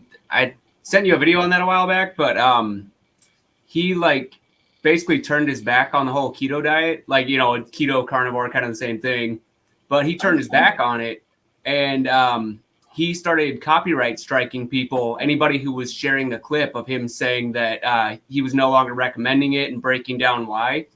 He started trying to completely like wipe every instance of him saying that off the internet, and he was pretty successful, except for people on Rumble. That's crazy. Yeah, they don't like the inconvenient stuff getting out. You know who he is? Yeah. He's like the bald guy. He sells a bunch of supplements too, so he has a whole empire to protect of shit to sell. Yeah, I think he kind of backpedaled on that, but people were speculating it was probably because he does have keto related sort of supplements. So of course he's got to like protect his bottom line. But yeah. Oh yeah. There was like he showed some study that was like a 30% increase in like all cause mortality or whatever for like being on keto, and then like 30% decrease in all cause mortality being on high carb, low fat. So that's kind of a common thing. Yeah. So he used to be vegan, and then he went carnivore or something, and then he went back to being vegan. No, I think Mercola was always kind of a like mainstream, like he probably never really was guy. Yeah, he was never really pushing like vegan or anything. Yeah, he was never. But yeah, he's just like one of those mainstream names like Mayo Clinic and all that kind of stuff. Yeah. I think I've seen that Mercola. Yeah, but that video, that was interesting. I was looking for it because that Red Pill Vegan guy shared a clip of it, and I was like scouring around online. I was like, I just want to see what he had to say, and it was worth the find. That's crazy. So what the hell is this cursed show? I don't know, man. I watched it all in like 2 days. I know, I was surprised. It was cool until the end. Did you watch this, Jeremy? No, I haven't watched Curse. Okay, well, we can't spoil it for you. Yeah, because it's kind of worth watching. Mm-hmm. Because maybe maybe you need to watch it and explain to us what happened. Mm-hmm. Because it's. I'll tell you guys, I watched School Spirits with my niece, pretty much all in one day, first season. Yeah. What's that? I don't know what they're gonna do with the second season, but it's this show kind of young adult, but kind of some adult aspects, and it's really this was like a dark Why do they call them black comedies and not dark comedies? That doesn't make any sense. On Netflix, they call dark comedies black comedies. But anyway, so it's a dark comedy, and like the characters are really pretty good. Mm-hmm. And then they just like. They start it just being ends and like you're like it was like I told I told Braxton, like, before we watched the last episode, I was like, we have no idea how this movie's gonna end. You know, the show's like, it's so strange, and then it just like completely, like, just like ends on the strangest note. And but there's like a lot of like, there's like a ton of names in the credits, like Goldstein and Schwartz and stuff like that. And the Not even in the credits, the actual and the characters actors, are yeah, like it Jewish, was the like characters in the show, yeah. like, specifically. So it was so there was a lot, and like I don't know, I was telling her earlier, like Mike Redbar covers like Ethan Klein and like Trisha Paytas and all these like famous rich Jews in Hollywood Israelis. They like do these shows for other Israelis and stuff, and you watch the show and you have no idea what they're talking about. There's so much inside teaching stuff and like inside, yeah, like culture, like Israeli culture. So like you have no idea what you're really watching. That's really confusing, and it's kind of like what I got from that show. It's like, oh, we just don't know, you know, what this is really, what this metaphor is here that we just watched. It was just one of those shows where I was like, man, I could have made a ton better ending to the show or continued it in a way better direction.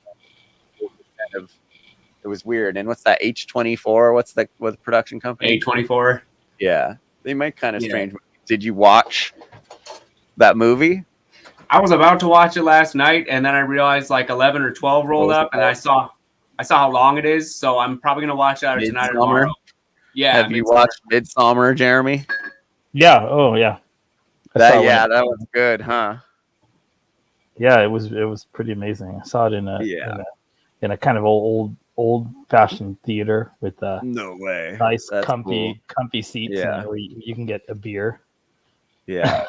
In a plastic cup. Yeah, that movie's really good looking movie, but it's a crazy movie. What up, then? Yeah, I was just reading something about somebody being traumatized by it or whatever, wishing they'd never seen it. I don't know. Maybe it's an aphantasic thing. I'm not traumatized by Midsummer. I've seen lots of movies that have shocking. Yeah, I don't know. It wasn't. I didn't find it that. I know. They were trying to make it shocking. That's for sure. Yeah, well, in The Curse. You should watch the show The Cursed. It's by the same production company that did Midsummer. The best movie. It's good. extremely different, but the best film I think I saw last year, my favorite film, is American Fiction. Sorry, my sound got really weird there for a second. American Fiction. Do you guys know anything about it? It's like a comment on the race wokeness situation. It's about this black novelist who he writes like elaborate intellectual historically influenced novels, like influenced by ancient Greece and other stuff with all these academic references. And he's not that big of a deal, right? His novels have this critical praise or whatever, but yeah, he's never really taken off. And then he ends up being convinced that he'll write this. He ought to write this satirical novel, posing as like a super woke, caricature of a black intellectual, writing it in like a very heavy black vernacular dialect, and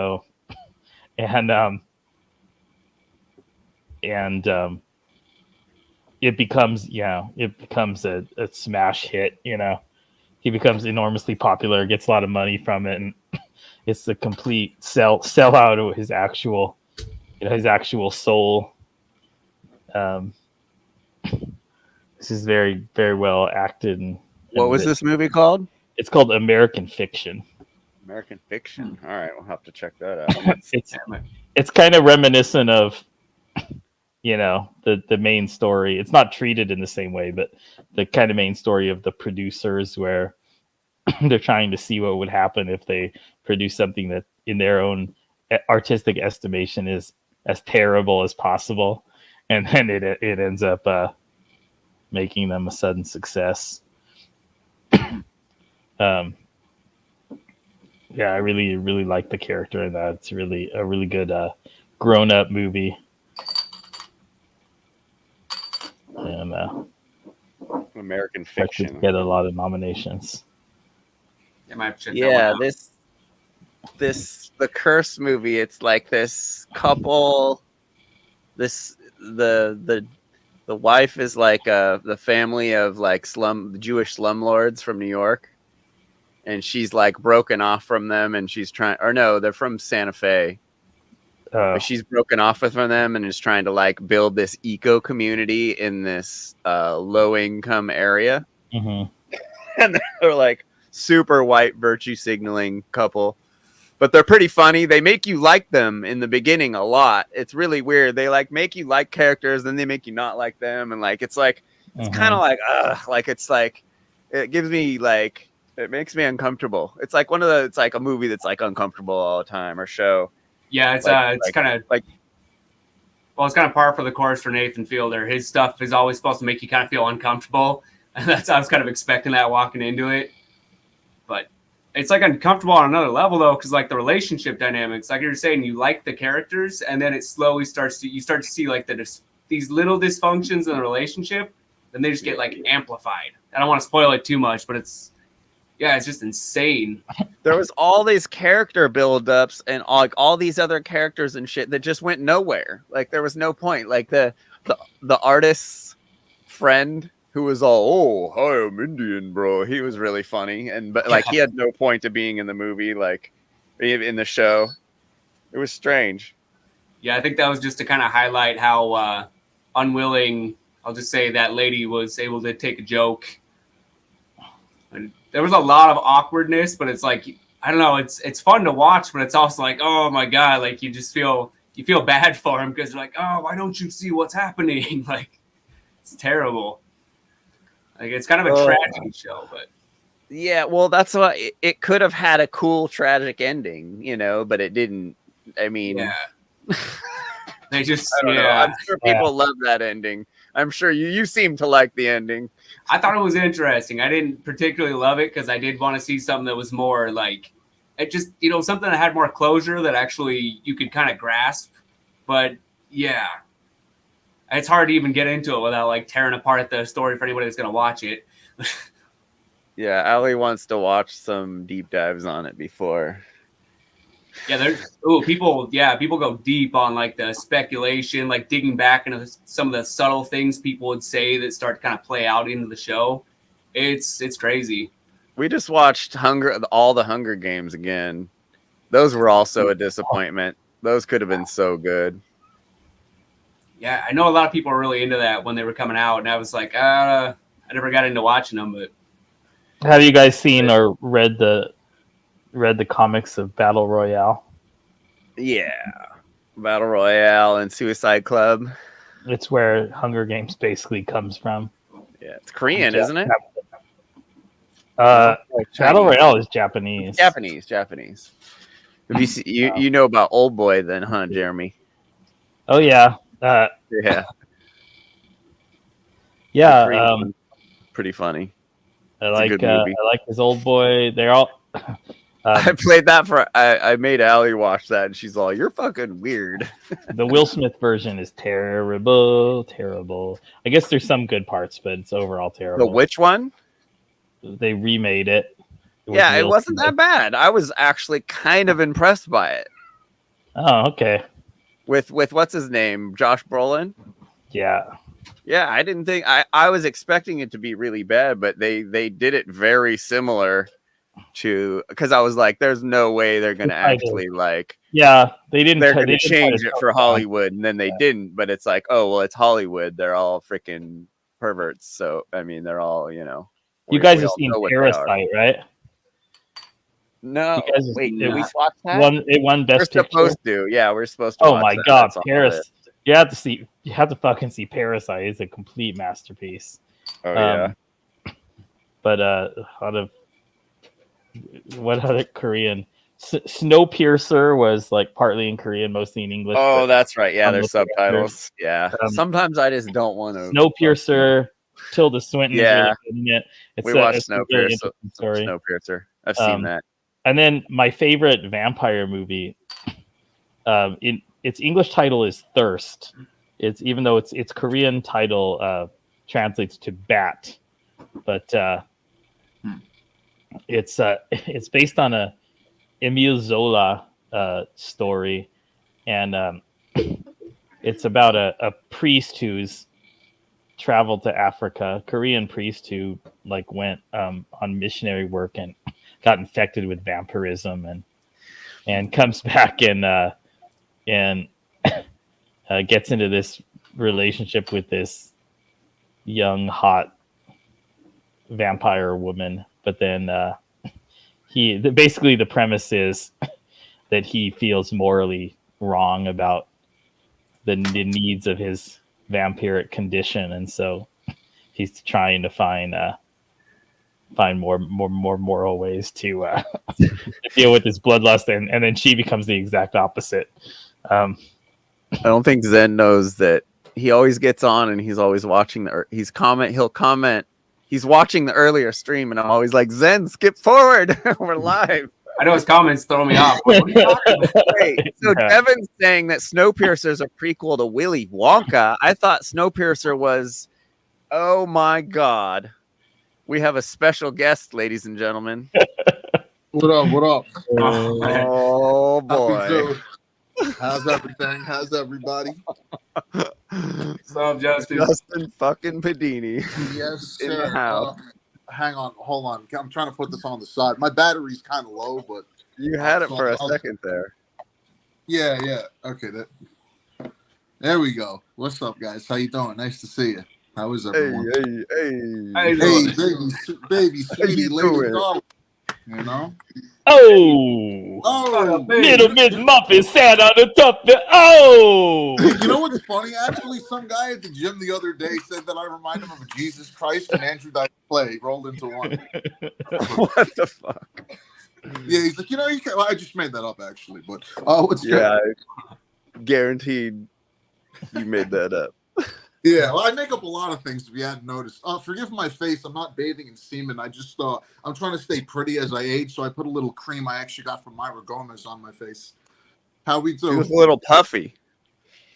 Not like the one that's going to jail right now. That guy's in a lot of trouble. That's something we're really got to do a big talk on, but in a couple of weeks or whatever, because that's actually the most important issue that nobody in the freedom community. Mankind is facing the most important issue in the world, which is there are gays in Hollywood. Hey, Well, did you guys see? no, it's not. You That's guys not see the Jerome's reason. post on the side stuff chat? Sorry, Jerome. All right, no, yeah, you guys finish this because this will be a big distraction what I'm about to read. So you go first. Who, me? All right, you guys. Okay, I'm sorry I killed the conversation, but Jeremy's excited. But Yeah, my bad. Jerome's I'm trying to get this post to in stand the on something. What's that? Jerome's I'm trying to post in get our Facebook chat. All right. Shit. He posted this clip of somebody asking, "Do you think a tree root growing into a child's ass is just as bad as a pedophile growing his boner into one?" Wait, are you asking me? I'm asking the group. Are you trying to get my channel taken down? Hold on. Yo, that Barry Cooper Come on, shit bro. is crazy. Oh shit, hold up. That Barry Cooper shit is crazy. The what? The Barry Cooper shit is crazy. Oh yeah. Did you watch the second one? Yeah, well, I'm in it. I'm watching it now. So he pulled a fucking knife on them? Yeah. Yo, that's wild. And he That's broke that guy's shoulder. doing a flying that's ninja actually kick. right what I was up to. That's what I was up to before I messaged you. Actually, I'm gonna finish it later, but that's crazy. That's fucking crazy. And there's one more. I'm doing another one in a couple days with someone else. So, well, how do you know these people? They just like message you about it or something, or? What's his name? Wait, guys, I just want to clarify. Barry did both the knife pulling and the shoulder breaking. And SAing. SAs. In this is all part of the same act, the same encounter. Yeah, he was in maybe you gotta watch the videos. He was a expat, a libertarian, kind of a popular libertarian because he used to be a cop. Yeah. Oh yeah, I but saw he the fled first. country. I saw the first one. I know who he is. Yeah. I saw your probably your first and part of your second. Okay. phase of it. Yeah. Okay. Okay. So Yeah. these aren't all different incidents he's done over the years, but there's this one incident. This is the one that 3 people observed. A couple other people have contacted me saying that similar things happen. And nobody kicked his ass as a part of this. He just he fled, got away, and then I'm pretty sure the cartel told him to leave Mexico or they'd kill him, and so he left. And now he's doing the same thing out of the Philippines or something, Thailand or something, somewhere else. They should have done because he's a fucking pig, but it is what it is. They got the rules there. But it's funny. Some random quote random came and posted all these comments all over these videos with knowing a little bit too much about what happened. It's like getting a little bit too upset.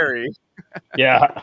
You said the knife was 9 inches. It was only 8.5 inches. Yeah. Well, I heard he. How dare you slander me? I mean, not me. I mean him. How dare you slander him? Yeah, no, he came in. I thought he was cool. I guess he was just like, because when I was dating Victoria, he was like all about us, like, oh, you guys are so great, this, and that. And then we break up, and then some bullshit happens with Luis, but it actually turned out it wasn't Luis, so he's good or whatever. But Barry came in at me like fucking swinging. I think I sent Jeffrey the conversation, but like I was all not because remember he made a video about. He made a video and was talking about us in the video. He's like, Jeffrey Phillips is a fucking popper sniffing faggot, fucking slandering me, like all this shit. And then it turned out that the lady said that he had put poppers in his butt.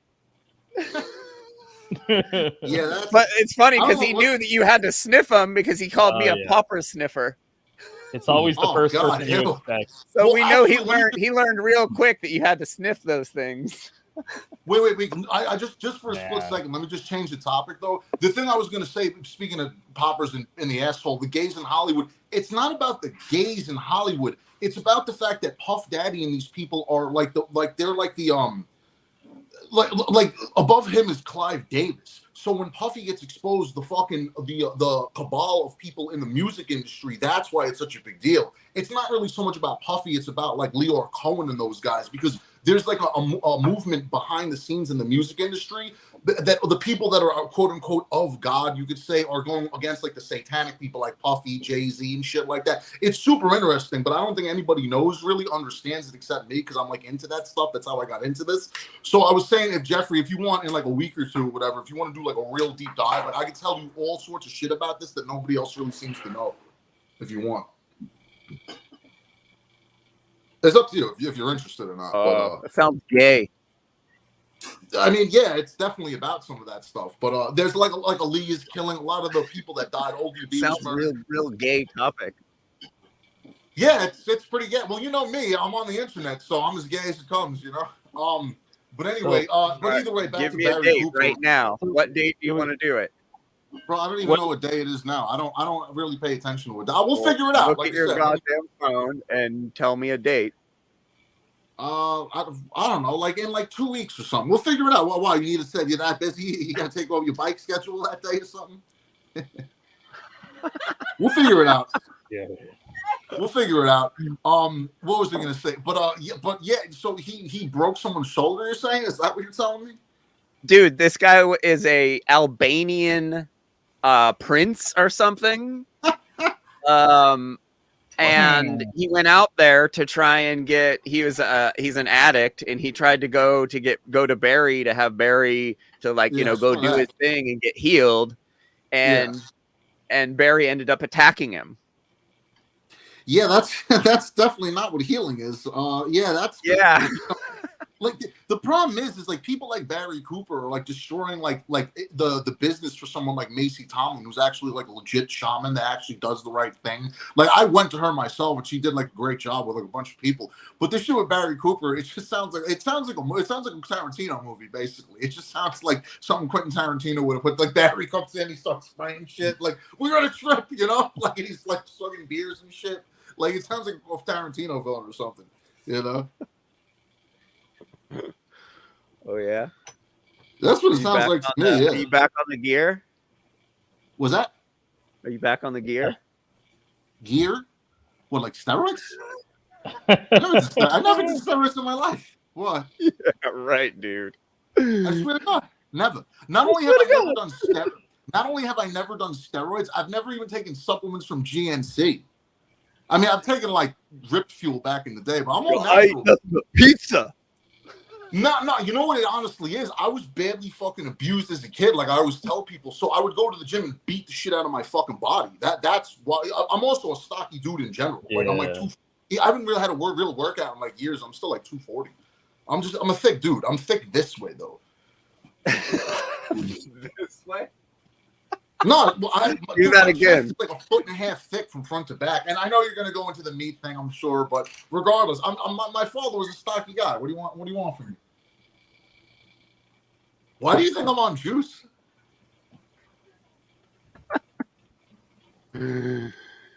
Oh, you're too big. Your arms are too big, bro. The fuck are you talking about? I was. I'm not anymore. I'm still thick, but I'm like deflated and out of shape. I just started working out again. It's been rough. So, you know? So tell us about the Nephilim, Justin. What do you want to know? Everything.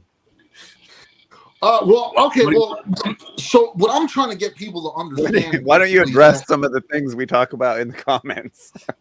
Yeah, sure. What you want to talk about the Nephilim? Check out this comic now. I'm doing fucking Picasso artwork here. What do you talk to me? What do you got? Okay, so I tagged you the other day, right? And I was like, "What do you know about who is that? Was that Tony?"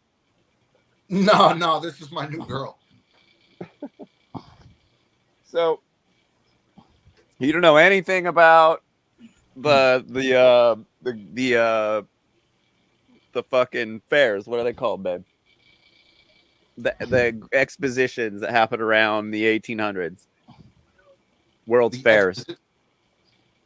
The World's Fair thing. I actually remember hearing something, but like, you care to elaborate? Go ahead. Justin, I thought you know everything about Tartaria. No. Okay, this is what I've been trying to explain. And everything about the old world. That's like your thing. Like, how do you not know about the World's Fairs and the resets and all that stuff? Okay, but listen to me for a second. Here's this. Like, I feel like you stopped researching and you don't look to you researched once a whole bunch and you haven't since. And you just keep talking about that shit you fucking researched 10 years ago. Yeah. And like, you're not even looking at anything new. Well, all right, let me talk. I'm going to explain. There's a whole world of research out there. No, okay, just hear me out. Let me explain. Okay, I'm not telling you that the Tartaria. Oh, my phone battery's low. I'm not telling you that Tartaria. Oh boy, we're gonna lose him. No, I still got 20%. You got another like 10 minutes. I got. Okay, the Tartaria thing is like this. Okay, so the information is accurate. Like all the stuff, all those structures, and all those buildings. You've told me this 100 times, dude. Yeah, you don't listen. I know what you think about this. I just don't understand. Claiming that's it. That's the only place. I just don't buy the timeline. I know you've told me this 75 times in the last couple of years. I know what you think about the Tartarian thing. I just don't understand how you just. But they've carbon dated the pyramid itself to over 50,000 years old. Carbon dating is fucking sus. Yeah, well, no. Okay, carbon dating works like this. You're not gonna get. I know, Justin. You've explained this all to me 1,000 times, dude. So then, how do you not get it? Like, okay, what am I missing the information? What am I missing that you have that's just gonna like? Oh, shit, he's right.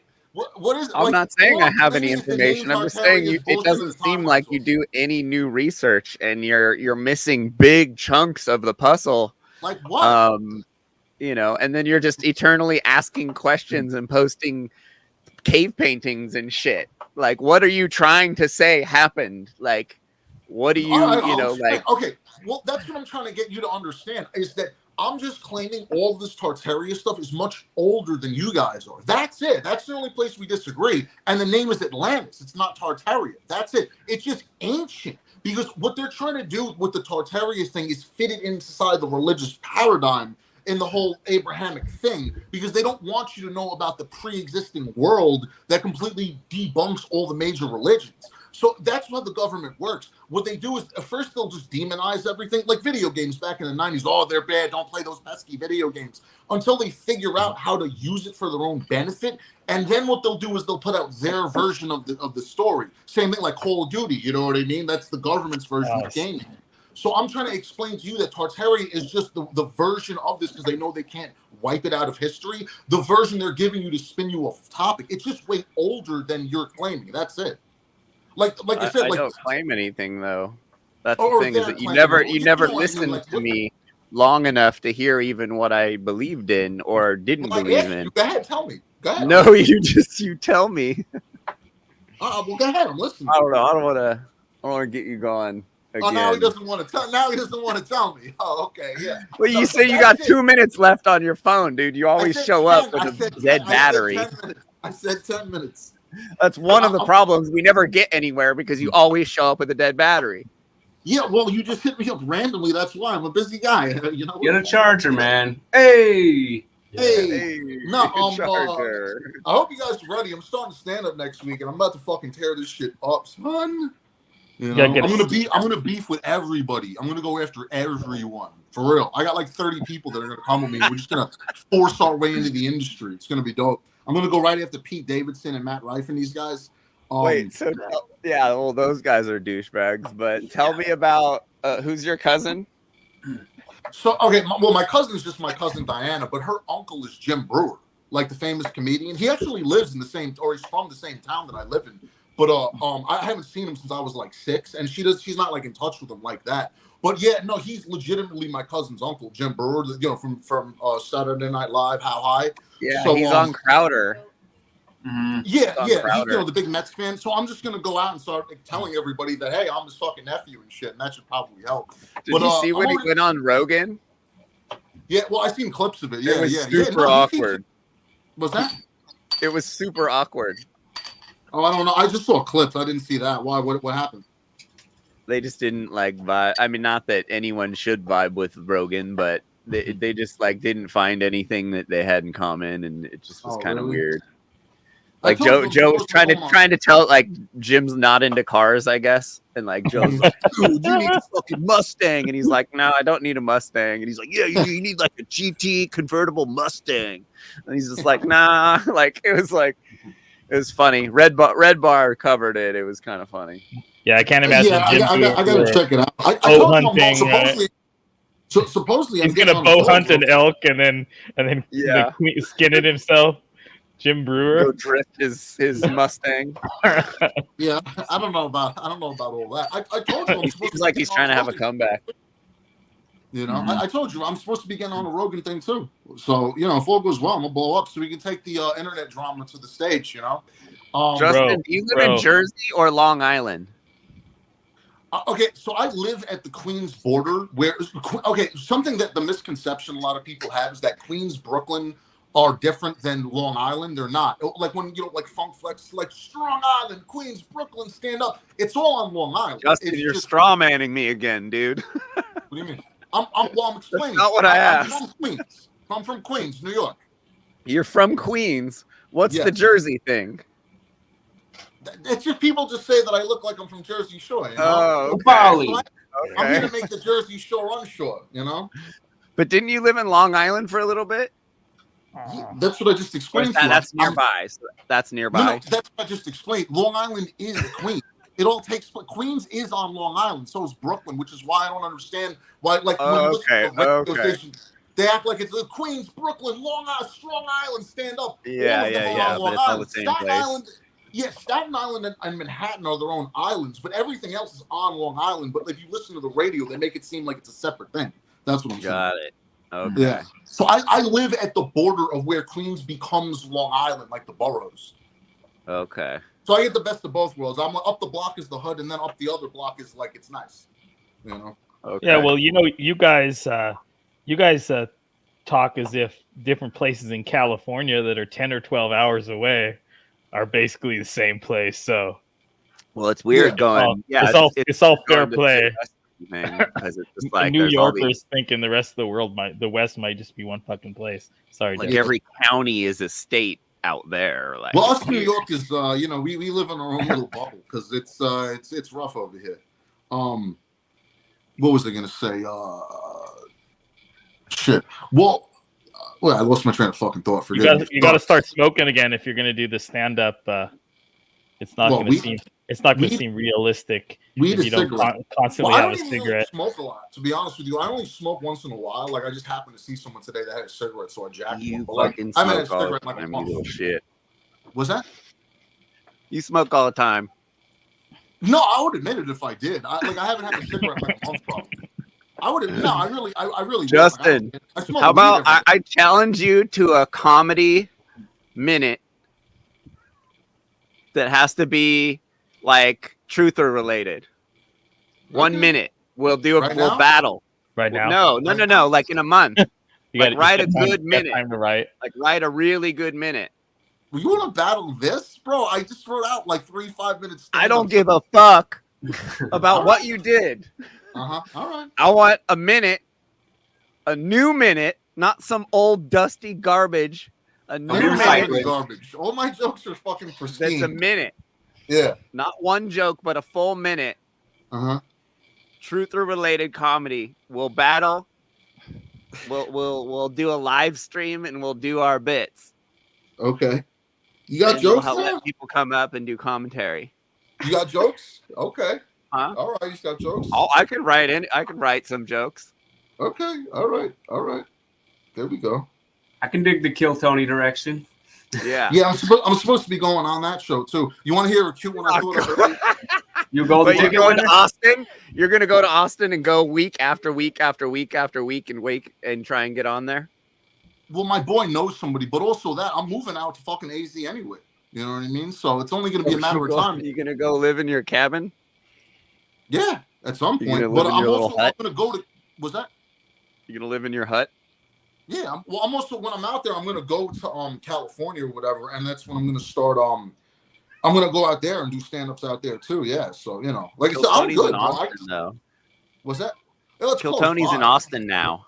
He moved. Yeah, I heard. What's that? Which sucks because I found him right when he moved, and I was like, "Fuck, I don't go on that show. That's fun." We went and saw a comedy show last week. How was it? We saw who are the big names we saw? Ali Makovsky, Reggie Watts, Chappelle Lacey, Moshe Kasher. It was like a 50 first jokes of the new year. It was pretty funny. Steve, yeah. Well, you let them know I'll beat all of those motherfuckers. That's actually my plan. When I go to Hollywood, I'm actually Justin, last time we looked up your comedy on a live stream, it didn't end so well. Well, you mean that Paul enslaved bullshit? We looked up videos that you told us to look up. Yeah. And like there weren't that many punchlines, dude. Bro, you're playing with me right now, right? You know how fucking nasty I am. I'm the greatest joke writer that ever lived, and I'm not. We're having a battle. I have to psych you out. I have to talk shit. Oh, is that what it is? Yeah. It's like UFC, bro. Man, you want to go on? Like UFC. Braxton, you want to go on? You're more WWF though. It's all right. It's all right. You better show up with a full camera battery. Yeah, you better show up. You want a good Biggie Smalls joke? What? You want a good Biggie Smalls joke? I got a couple good Biggie jokes that I'm doing because of the punk joke. All right, ready? I don't know if I posted this one. I said ready. I said You shouldn't tell people ready first. According I'm to ready. Gene Deal, ready? According to Gene Deal, Bad Boy former bodyguard, Diddy robbed Biggie out of some green. So Biggie planned to leave Bad Boy Records after his second album, but winded up getting smoked. Or in other words, puff, puff, pass. It's a good fucking joke. You know it is. It's a good fucking joke. You could definitely sell that to a black audience. I plan to. Yeah. You'd With have the to other, go like, do 17 the Apollo. Yeah, You'd have to go do the Apollo Theater. Yeah, well, I'm just gonna claim I'm working for Cat Williams, and then I'm just gonna go in. I got like a bunch of puffy jokes, so I'll just do that. That's the plan, at least, though. You know, well, you better have give me a better one. If transitioning is really about equality, then why isn't when a book's made into a film, the movie's always worse? You know, it's just a book identifying as a film, so how is it inferior? Because they cut some parts out. And I'm gonna drop the microphone like my dick fell off. That's actually a perfect joke. That's a better joke than anything Rodney Dangerfield ever said. That's a better joke than anything Dave Chappelle ever said. That's a better joke than anything George Carlin ever said. Oh yes, it is. I'm gonna fleece these fucking people. You know I will. Everybody knows I will. I'm gonna beat your ass at our minute. We're gonna let everyone vote. No, you can beat me, but as far as the famous comedians, they stand. No. I'm gonna run through them. You're gonna be bigger than Carlin, bigger than Bill Hicks. I'm way bigger than Bill Alex Hicks. Jones. Alex Jones is the greatest comedian that's alive right now. Second, 50 Cent actually is better. 50 Cent's fucking. Oh, we should watch. We should watch Alex Jones on Kill Tony. It's one of the funniest things I've ever seen in my life. He was on Alex Kill Tony. gets all drunk. He's so fucking funny when he gets drunk. He gets nuts. I didn't know that. He was on Kill Tony twice. Really? That is pretty funny, actually. Dude, they're unbelievable. They're so he just gets drunk, like he kissed some girl's feet, like he just gets drunk and like fucking he's all yelling and shit. Like he is funny. No, he's really funny. Not on his show. Like he's like, I would love to hang out with Alex Jones, at a political event or at his show. Like he's funny as fuck. Yeah. You gotta watch him on what's his Jake Paul's show. He was on Jake Paul's show. Or not Jake Paul, but the other one. Impulsive. He was really fucking funny on Impulsive too, because he was just making them uncomfortable the whole time. It was really funny.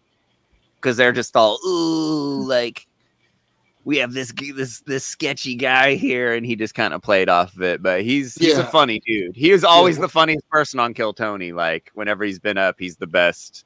He's the best guest ever on Kill Tony, bar none. You want to hear today's joke? I thought of a decent one today. It's not, I didn't put it together yet, but like I was basically I was stuck in traffic, right? So I'm sitting there, and I'm like, fuck it, I don't want to, I don't want to be stuck in traffic. So I hop into the Hove lane, but it's just me. So I figured, if I get pulled over, I'm just going to identify as they, them, Hey. What's the Hope lane? Hove, H-O-V, the Hove lane where you have to. Oh, okay. Yeah. I have to make it into a joke. That's just the idea. Lane. So you identify as multiple people. Right. Yeah. Right. You see where I'm going with that. Yeah. You're fine.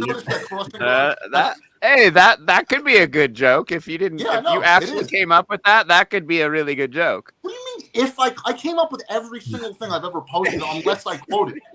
What are you trying to say? I got writers now too. Some asshole was trying to claim, he traces these drawings. I don't fucking trace shit. He traces these drawings. I'm a fucking alchemist. Those aren't good enough to not be traced. What's that? You know what's a good pronoun joke? They aren't good enough to be traced. Oh wow, bro! That last one I did. Get the fuck out of here. But that took you like 5 years to do, dude. You showed me that picture halfway through it being done like 5 years ago. I can show you the day I started. I started it like December 11th or something like that. Don't hate because your boy's talented. I'm writing music too. I got some fucking banging music. I'm telling you. When you're pure like I am, the forces of God just flow through you. What the fuck kind of music are you writing? I got a couple different songs. I got. Are they raps? Sunlit Shadows. I got 4 songs that are banging. They all sound different. Are you rapping in them? Led Zeppelin next. What's that? Are you rapping? No, Pedini doesn't rap. The only come on. No, I don't rap. I was never into rap. I like rap, but I don't personally rap. However, I don't promote myself like a comedian does because comedians are very self-deprecating and insecure. I promote myself like a rapper, but I tell jokes. That's the difference. Like most comedians are all insecure. Like I'm in people's face, like, yo, you want to fucking? But they're all hiding that they're gay. Well, maybe. It's possible. You know, it seems like everybody's gay now. Barry Cooper's banging fucking dudes and shit. Like he seemed like he'd be like a man's man or something. I thought. I don't care if anybody's gay. I like you said. I just don't like the LGBT. You're gay. God bless you. I don't give a fuck. I'm not okay with them like showing their genitals to children while reading the Berenstain Bears. Call me crazy, but that's a little much for me. It's not really my thing. Hey, Allie's here. You want to ask her why you blocked her or why she blocked you? Allie, why'd you block me? Allie, I'm a fan of yours. Why'd you block me? I like you, Allie.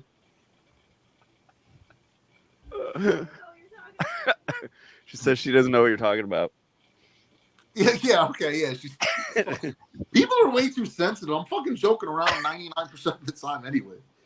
Well, the whole year and a half I had you blocked, you kept tagging her in everything you're wanting to yell at me about.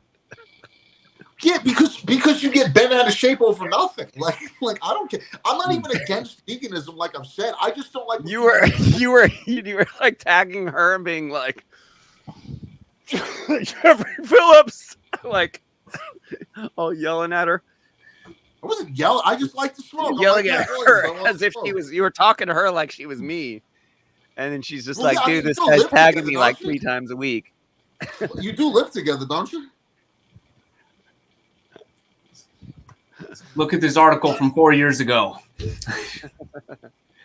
What up, Allie? How you doing? Why'd you block me? Tell me the truth. You don't like my jokes, Allie? Fine. No, it's what he said. I just didn't want to be the messenger between your guys. So why do you speak out as an activist? Oh, see, I got jokes. So you see how quick you boy is? I'm gonna slay these motherfuckers. Just wait. It's so quick, I missed it. Yeah, you got. Oh no. Here's another one for you. Why are crossing guards always old ladies when old ladies need the most help across the street? Aren't they the stereotype for people in need of help crossing the street? Am I missing something? When was the last time you see an old man in a wheelchair pushing another old man in a wheelchair?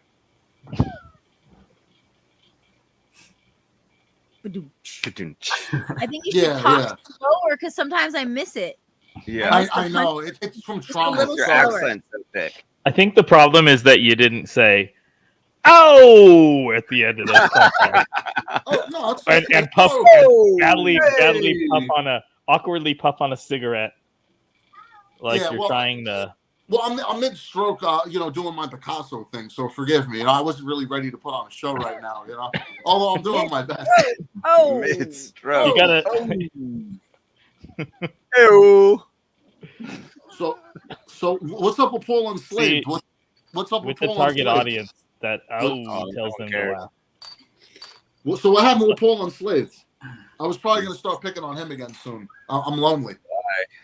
Low-hanging fruit. Actually, you want to hear the ultimate meme? I thought of the ultimate meme. We don't call him that here. We call him the albino gorilla here. Mm-hmm. You mean the Jay-Z Brad Pitt collabo? I swear, if you took Brad Pitt and Jay-Z, that is Paul Enslaved. I mean, to a fucking T. He's got that same wide Brad Pitt face and complexion, but he is Jay-Z's feature. It's the most ridiculous thing ever. He really does, though. It's not even an exaggeration. There was someone else that he. There was someone. If they mated. They have a classic Conan O'Brien. Was there? Yeah, Conan O'Brien back in his original show used to if they mated bits. Yeah, blend two celebrities' faces together. Yeah, well, I'm going to go in on Brad Pitt too and talk about how I'm going there to steal all these women. I'm going to call out all these fucking Hollywood clowns. They're going to go from my. They're like 60, dude. That's all right. I'm 40 old people now. That's all right. None of these people are young like they used to be when we were kids. Yeah, neither are we. It's all right. I'm still not making fun of them. I just like to cause fucking friction for fucking immoral people. So, you know, it's like, oh man, you're going to make all these millions of dollars and not give a shit about the rest of us. So I'm just going to make fun of them, you know? But anyway, I'm sure they'll be devastated, Justin. Was that? I'm sure they'll be devastated. Oh, terribly, I'm sure. Yeah. Well, we'll see. Like I said, it's only a matter of time now, so it's coming. You know, do you hear my footsteps? I'm coming. You should watch Red Bar, man. Get some good ideas. What's that again? He trolls all the celebrities. What's Red Bar? Red Bar? I don't know what that is. He's a troll. Oh, he's a person. He's top-notch troll. Top-notch. Okay. Yeah, I don't watch a lot of stuff. I kind of just in my own. I don't either, but I watch fucking Red Bar. That's for sure. It's good. All right, yeah, I'll check it out. Yeah, I seen really that the Joey B. Toons guy, like he was kind of funny and shit. I seen some of his stuff. But wait, what happened with Paul and Slave? Like you guys aren't cool no more? What did he do now? That guy's a fucking asshole. Like he's just a dick for no reason. He made one. Why are you video. asking me a dumb question then? What happened with you with this asshole? Was there something that occurred that or did you guys just like stop calling each other? I don't know. Did you get like an argument or something? Like no, we were just Allie broke her shoulder and we were just like in the RV all the time, so we were on the show a lot, and then like we went back to having our normal life. I mean, it's not like like that group is not like it's not people I necessarily like identify or want to hang out with. No, fair enough. He just yells at old men anyway. Yeah, he just yells at old men. That's all he does. He just yells at old men. I think he's got like a fetish or something. There's like 2 minutes of good content in 20 hours of fucking bad content, you know? Yeah, that's why I stopped watching the show. I'm just like, this sucks. Like, if you have nothing to do, like, yeah, it's like, you know, but if it starts negatively, you know, affecting your life in any way, there's no point fucking doing it, you know? I started getting motivated a couple times watching some of his streams where it was like, okay, like, you know, he's getting into like the spiritual talk and everything. I'm like, man, yeah, this is vibing with this, and kind of started, you know, aligning with everything, getting a little more in the groove stuff. But yeah, after a while, it just gets to be too much. All the drama and stuff starts coming out. Well, you learn everything you need to know in 5 minutes, you know. Maybe not 5 minutes, but like you learn everything you need to know pretty quickly. And then it's just like you're just hanging out with a bunch of fucking losers. Like, unfortunately, like a lot of crazy people on that show. Like, outwardly crazy people, you know. He's just screaming at old guys. Now, anytime I would put it on, he's just like basically trying to tell some old man how to live life. And it wasn't like 1 or 2 times. It was literally like 25 times. I would just put it on. The same and shit he's over just and over again. at some like, you know, like 60-year-old insecure guy. Like, I'm just like, what's this guy? And then he's got the audacity to claim like he's doing more great works than like Larkin Rose and Mark Passion. I'm like, is this guy fucking bananas? Like, what? That shit was pretty funny, was though. that Devin? Yeah, man. Is that What's Devin? up, man? Devin, another one of my favorite plant-based people. What's up, baby? How are you? Happy to hear that. Yes. Yeah. Well, again, now that you're here, just to clear it up, like I said, it's not the diet that's the issue. It's just people making up what they want. Like, oh, you know, that's why I go in on things. I don't care what people believe, really, as long as you're not into pedophilia. Like, I don't really care. You know, I just like to make jokes. Whoa, easy there. Hey. I think I got a premise for a Brad Pitt joke for you, bro. Based upon the setup that they're gonna remake. They're gonna remake Interview with the Vampire. I'm hoping you can still hear me. Are they really? And then no, but that's your setup. And then you can go like but all these PC Hollywood types, they insisted that it would be ageist to not cast someone who was actually a 200-year-old bloodsucker. And then luckily they found someone perfect for the role, Brad Pitt. What happened? I don't know. Did he say something? It work better if the punchline is actually displaying a photo of Brad Pitt looking like he currently looks.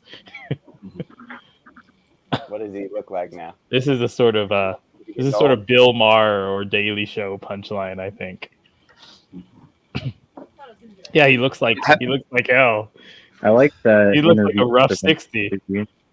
Have you seen Bill Maher's new podcast? It's rough. It's really rough, dude. He's a crazy person. He's Yeah. completely lost his mind. his interview show. Yeah. yeah. I've seen It's a called few like of them.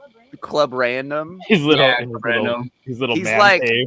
SA'd women down there, like on the show. Like, what was that lady's name? There was some chick on the show. Like, he's nuts. Yeah, I heard there was some scandal or a lot of posting of exchange with Seth MacFarlane about this stuff that you can't say about the big sickening thing that occurred. Yeah, but the craziest one that I saw was Mayim Bialik talking about Israeli politics and some kind of extreme views that both of them have. Have you guys seen the videos on YouTube? Leather Apron. You know what it's called, babe? Leather Apron something. I still watch Bill Maher's. I watch Overtime a lot. I think he does like bring on people with different views and let them talk and have a lot of real conversations and not just throw in partisan talking points back and forth at each other. You know, he's still kicking at his age, even though, you know. Yeah, when you get him drinking and smoking and he gets all pervy. There's a lot of crazy.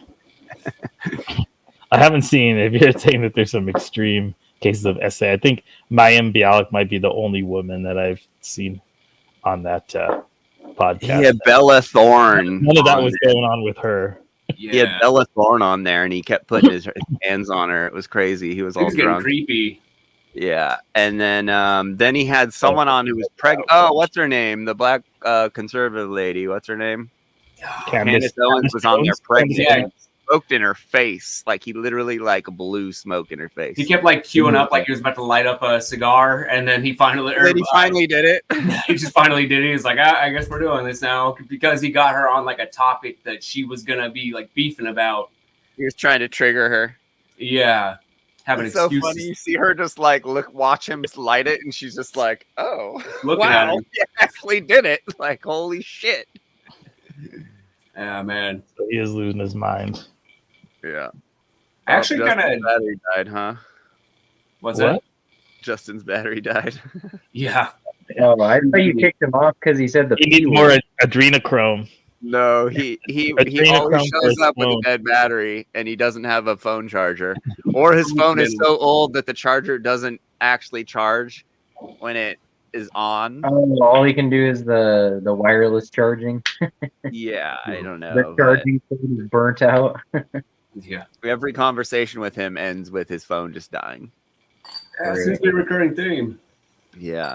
That's a pretty good bit for a stand-up to have if your act is bombing. Yeah. It's like I'm breaking up. I think I'm down to one bar.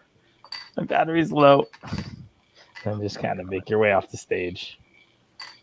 I feel like maybe he needs to check out if he's so into like truther and comedy and stuff, he should check out Owen Benjamin. Yeah. Like is truly the most banned man in comedy. And really Justin talks would about- never. Justin thinks he's the funniest person in the world, so he doesn't need to look at any other funny anything. He literally does. I'm gonna hold him to this minute, though. I feel like I'm coming in here like I feel like I'm Butters on South Park, and I'm going, "Oh, hey guys, yeah, I'm a truther. I believe in moral objectivity. I also support the rational truth. Sign me up to your truther club." Why you feel like you're not part of the team there? I'm unwashed babe. An unwashed babe. Either that or I'm so thoroughly programmed that I can't begin to recognize my my thorough corruption as anything other than innocence.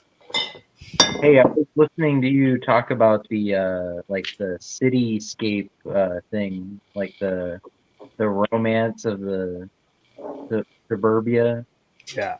There's a lot of YouTube channels popping up about that topic, how like trains are the future, and we need more like walkable cities. You mean like City Nerd and not just bikes? Yeah. I'm part of that community. Yeah, I listen to a lot of the channels. There's one here in Vegas, actually. He's one of the bigger channels. I forgot what he's called, but I'll find him again. Yeah, ranking different cities and different neighborhoods based upon walkability, bikeability. Vegas is horrible for that. Yeah, they ranked it extremely low. Vegas is awful. Yeah. We walked a couple miles in Vegas. You can't even walk the pretty strip rough. and get around well. We saw some crazy shit, I think, on our walk. It's just like track hell. Like there's just track. It's just track after track after track. And people driving really fast and really hood people, like really rough looking people. Vegas is gnarly. Oh man, we were trying to we were in Vegas. We rode our bikes through Vegas. We rode on the strip. Everyone thought we were nuts. We posted the videos. Everyone was like, "You guys are crazy riding on the strip," but it was There's really not cool. a lot of cyclists out here. Yeah. Then we like tried to make a shortcut, and we had to like jump this fence, and we ended up in this like drainage, and there was just crackheads everywhere, and we were like in our cycling gear with our bikes, and we're just like, "Oh, hey guys!" Like, crackheads were looking at us like we were like the cops or something. They were like, "What the fuck are these people down here?" There's You some guys know freaking I live- people in the sewers. Like they found some like one of the top 10 like strippers ever on the internet ended up in the sewer, like homeless people community down there. Oh, I living in live those like a big couple those hours gates. from Reno, right? Huh? I live just maybe a little over 2 hours by car from Reno and Tahoe. In when California. I'm not in Korea, my hometown is. When people are flying, unless you're driving from LA and aren't flying for some reason, why the fuck would anybody want to go to Las Vegas instead of the Reno Tahoe area? There's I know a lot of beautiful mountains, walkable, Yeah. gorgeous scenery. That's a good point. I'm sorry to shit all over your. I'm not Devin, but you know Zen lives in Vegas. Yeah, Might be cool to link up with for your shooting excursions. Yeah, Like, yeah. I've met with him. We linked up on like Facebook or not, like Instagram or something. 'Cause I was like, Yeah. oh, another part of the family out here. Yeah. Yeah, I've been trying to Knows all the get. babes too. He knows all the babes in Vegas. I don't need any babes, but yeah. Oh yeah. Yeah, if I was still trying to do the poker route, I would live in one of the shittiest studio apartments in Reno. I have family in Reno. and not spend much time at home, but everything around is pretty amazing, even in the winter.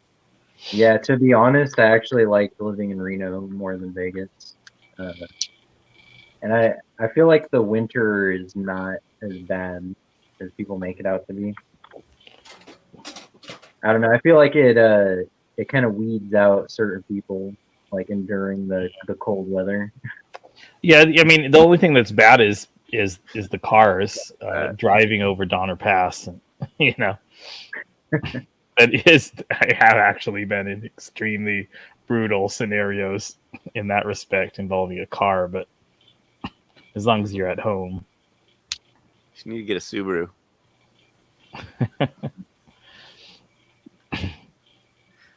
Can you? How do these Teslas do in inclement weather conditions where there's all sorts of adjustments that a skilled driver would make to the snow and the ice? Well, Since we just feel like watched a video that says that they're 11 times more, 10 times more of a chance of getting in an accident using the self-driving in a Tesla. But I mean, we're watching all these videos overall, right? All these overall. articles where they're all dead in the snow. Like when it's freezing out, the chargers slow down and the batteries don't charge as much and they deplete faster.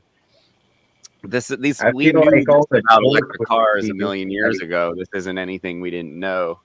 It's just some con man made them popular again. So every time I drive by these places, they're packed full of people charging, and you see all these people standing around pissed off. Like, could you imagine what a nightmare that would be to have to go and charge your shit somewhere? Like every time you drive 60 miles or something, like, I don't know. And they're always gas station in a parking lot. Yeah, gas station. You're there for a real quick, it's like, you throw $20 in, you're there real quick. Electric cars are fine in like most of people's city life when they just only drive like 50, 60 miles a day and they live in a temperate climate.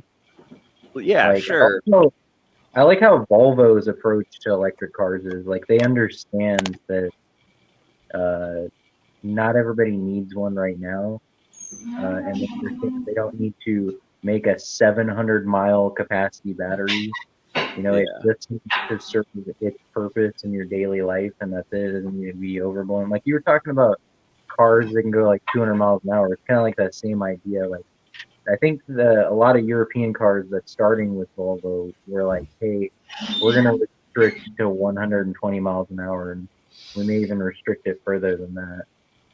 Well, it's like if you're going to make an electric car, don't make it do a 10-second quarter mile because the range is going to be screwed, and then no one's going to want to use it. Wasted energy, it's wasted potential that could put towards more productive. Dangerous. It's pointless. Like there's no reason in a million years that you need a 10-second quarter mile car. Like there's no there's no like all like the Fast and Furious was the best move that big oil could have ever done to get people into using more oil, because like every car is a race car now. It's fucking crazy. Yeah.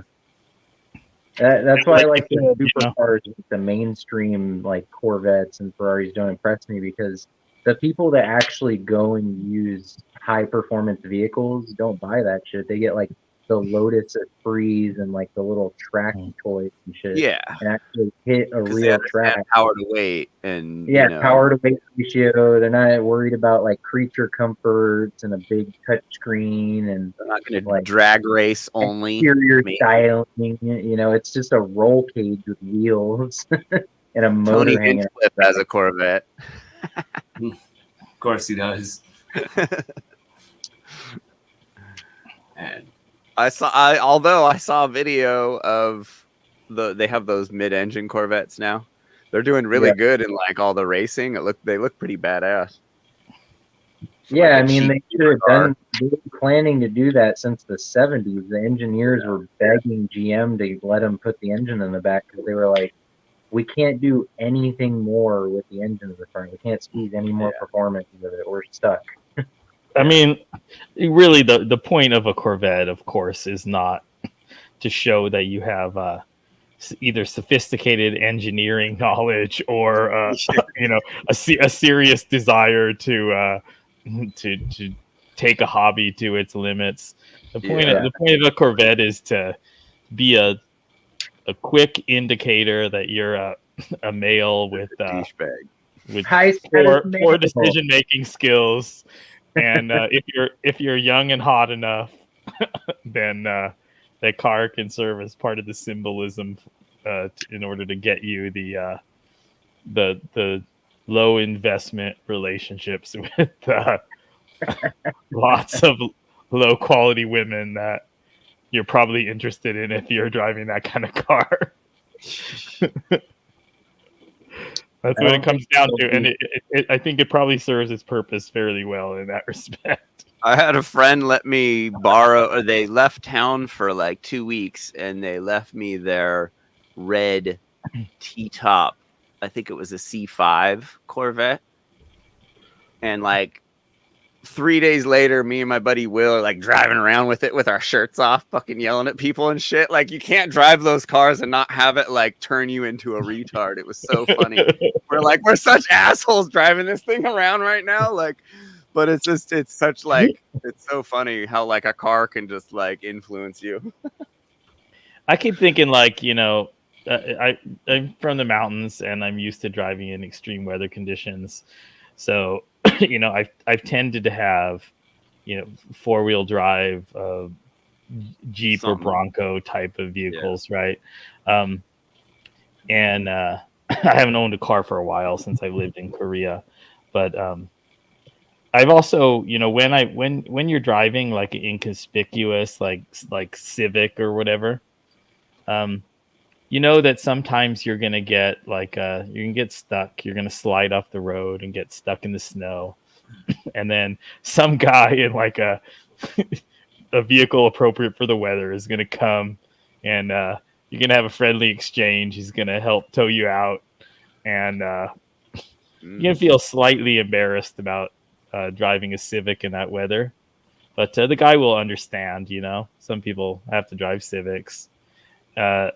But if you're driving a Corvette and you end up stuck in the snow, that guy is there's gonna be no end to the shit that you take as you're getting towed out.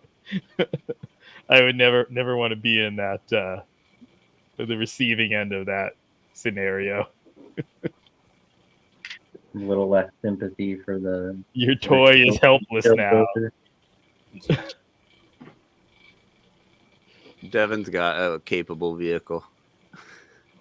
Yeah, I made the switch out of the little pocket rockets. I had a Golf GTI, and I was like super into the tuner scene and going fast, scooting around town. But Volkswagens are the worst fucking race cars. They could cost so much to get power out of them, and then they just yeah. At least So with my era, when like the Mark III era, when I was really into them, it was just like front wheel drive. Just like, okay, my wheels are spinning now. I have 200 horsepower. The Jesse from Fast and the Furious. Yeah. You probably had the black fingernails too. Of course. Just these two.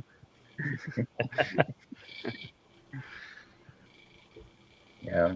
I've only had this Lexus GX for like 3 months, but it's done so much more for me than the Golf ever did in the 5-6 years I had it. Yeah, it's a pretty nice car. Yeah, it's just a little too nice. It's a little too nice, and I'm gonna, especially for you. Yeah, it's a little fancy, but I'm gonna make it a little more brutal.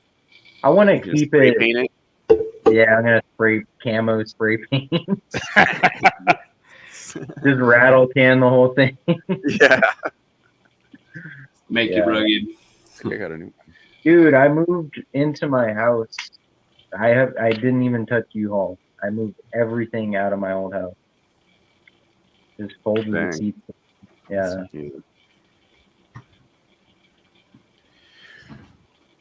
Well, 2.5 that's 2.5 hours. Last show was awesome.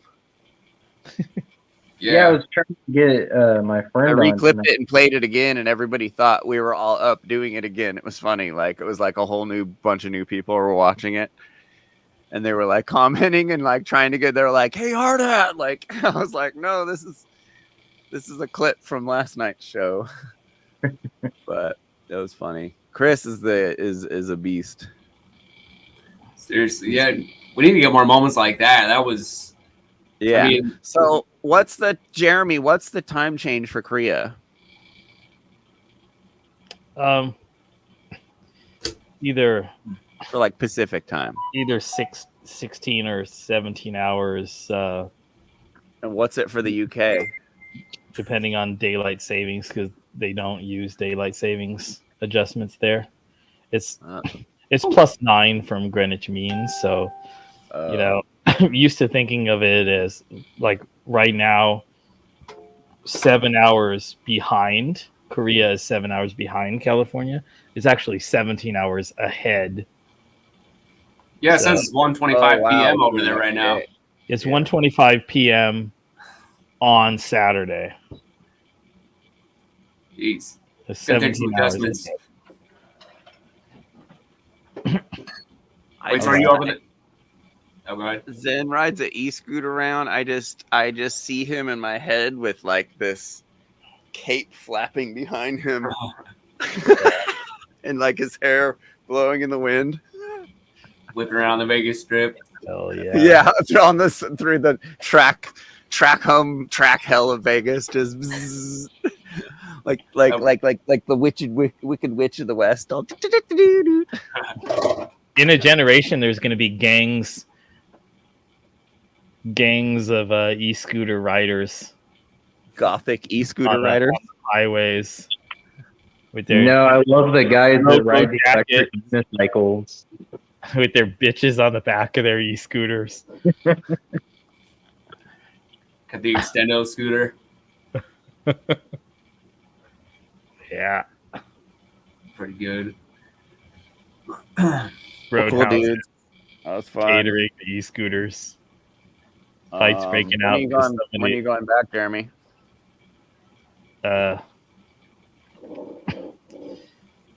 interview process is kind of. Oh wait, you have to get a job. I haven't interview to get the visa. I haven't accepted anything from the interviews that I've done. They're right in the middle of their winter vacation. Usually starts like right around the new year, their big school vacation, and then the new school years are start on March 2nd. There's academy jobs starting in February, so basically, I'm still waiting to hear from a couple of good jobs. So it's not like next week or who's going to do the next stage of interview with me. I got all my documents ready. Probably at least for another 3 or 4 weeks. That's reasonably about when I could accept a contract and then get all of my my documents apostilled in Sacramento and get a visa from the consulate. Yeah, crazy. I think I'm hoping to go back in no more than a month. That was a long ass answer to my question. Yeah, I know. I'm just trying to give you guys. I'm trying to give you guys a sense of what it's like when you've got to get a contract first and then go through additional steps of bureaucracy for a work visa. That's crazy. It's not quite the same as just you can just set a date and go. Because if I could just legally go back first and then set myself up, get my stuff back out of storage and do all of that stuff before starting a job, then of course I do it. But you're not fucking allowed to do it. It's our closed borders world. Yeah. It reminds me of Pedini when he was explaining the difference between the different areas around like New Jersey. He was like, "Well," turns into this big answer. Yeah, wasn't there no passport before World War One? Wait, what? Yeah. Yeah, weren't people like And everyone got weird. The globe, World War One. Before World War One, immigration was a lot easier. Is that what you're saying? Yeah. Yeah, immigration was a lot. Well, if you not think even about it, moving, vacationing, even pre World War One was most of the world were like monarchies, so the nation state became like the new like thing after World War One. So I feel like that has something to do with it. Interesting. Saw some clip I gotta watch back again that was like it's like some kid explaining to some guy. I don't even know what the what the whole thing was, but it's like some 1920s or 30s kind of clip of like some kid just explaining the whole like bureaucratic process to some adult, talking about how like oh, now you need passports to be free and all this stuff. I'm like, okay, what? This kid's really smart, but it obviously it's like, it's like scripted, but Yeah. it was an interesting little thing, like bringing up the whole point of like, I guess getting into sovereignty and all that stuff. It's like passports came around and they're like the new king of freedom, I guess. Yeah, I've been checking into that a lot. Watching that guy, High Frequency Radio. Have you seen him? Yeah, I've seen some of his stuff. Bits and Yeah, pieces. there's some pretty smart stuff. I mean, there might be an angle to it, but I feel like at the end of the day, like, I mean, we all here know it's just a bunch of BS. We need to like axe government completely. Yeah, I've looked into a couple of those things, like because okay, my whole thing when I start to dig into these kind of topics is that like I want to know something that's like grounded in reality. Where if I like look into something, it's like it's got to be based off of something. There has to be a foundation. It starts somewhere. And there's been a couple of topics that have been kind of problematic. Like one that gets cycled around a lot is this idea that there's this United States. I got to make sure I say it right. It's like United States Corporation Company or something like that. That it was some obscure Florida company back in like 1925. And all these people that are pushing all the sovereign stuff about how, the United States is a corporation, like they have actually defined that in their own definitions in certain laws. But them using this particular document, I could pull it up later, but it's really problematic because it just looks like some like shell company that just decided to name themselves United States Company, whatever. And people clung on to it and said, this is the basis for the U.S. being a corporation. So it's kind of there's some sketchy little things. Like I do believe that there is something to this whole sovereignty thing. Like I'm fully on board and stuff, but you got to come with a little more strong of like evidence. A lot of disinfo, yeah, because I mean like that's the whole thing with Pedini is that like his fucking arguments suck for all this stuff, and he makes us look silly sometimes. Like, yeah. It's like, are you pushing disinfo? Like everyone's like, oh, you don't believe this stuff? And I'm like, no, I just want, like, he puts himself out there so much, but he has the worst arguments. Like, yeah, you got to know what you're talking about if you're going to be coming up and like making some pretty bold claims. Yeah. And then, people are getting shot, trying to do this stuff. Literally getting killed trying to do this stuff. You mean in terms of like the sovereign stuff, or? Yeah. Yeah. That's a big problem, and people like I was gonna say people getting puffed up with confidence, like I have all this stuff to back it, and then they like get a big head about it. And no, we were heading in that direction for a second. Yeah, I was getting there too, and then I just started finding things that I was like, it's not that I was doubting it entirely. It's just I needed more answers, like something that you could actually cling on to before you actually have to confront somebody about it. Yeah, you're gonna be living a completely different lifestyle if you're doing that kind of shit. Mm-hmm. You got to be willing to go to jail, willing to lose cars, willing to sit in court for fucking months and months and months and months. Or you don't sit in court at all. You just send them mail.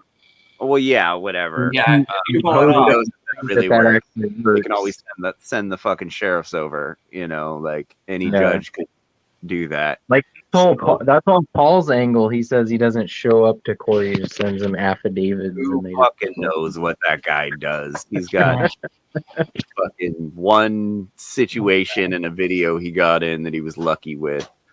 Yeah, I mean, that whole thing. He got a really cool cop that actually was like, he was just curious to learn more, and he was like, he seems like he cool was guy. Impressed by his his fucking vocabulary or Jedi something. mind tricks. Even like.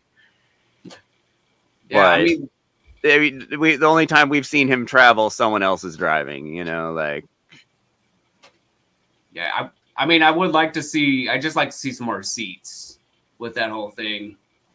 I mean, yeah, I've got some like rabbit holes that I could go down in terms of stuff that I've started to look into. And I even know of a couple people who have really been doing some of the really deep research that they even feel that like the people who are all over YouTube or the people who have followings, like these particular people are saying that these people who are trying to get promotion or, you know, trying to push this whole narrative.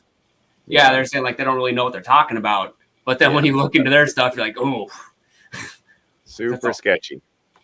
Yeah, it's a crazy thing. I did one thing I think successfully. That there's this guy Taquan X. He taught, you know, have you heard of minimum contacts? That, like, there's certain contracts you have with the state where they have information on you and they can like bond a charge on. So like the one I did is actually change my address with the DMV to a rural mail delivery address. Okay, I've heard of that one. Yeah. Yeah. So but the thing is, it's been like probably 4 or 5 weeks, and I don't know where my new ID is. But you have to have a mailing address for them to give you your new ID with the, you know, with the residential address. Yeah. Who do I mail this to? A rural mail delivery address. Yeah. Where do they? Yeah, like it's funny and everything because like if you ever get a ticket or something, it's like, yeah, they don't know who to send it to, so it's kind of like a cheeky thing to pull. But then it's like, you know, who do they actually send the ID to, or you're not gonna have any problems like picking it up at the DMV or something. Passport IDs don't have addresses on them. Right. Oh, really?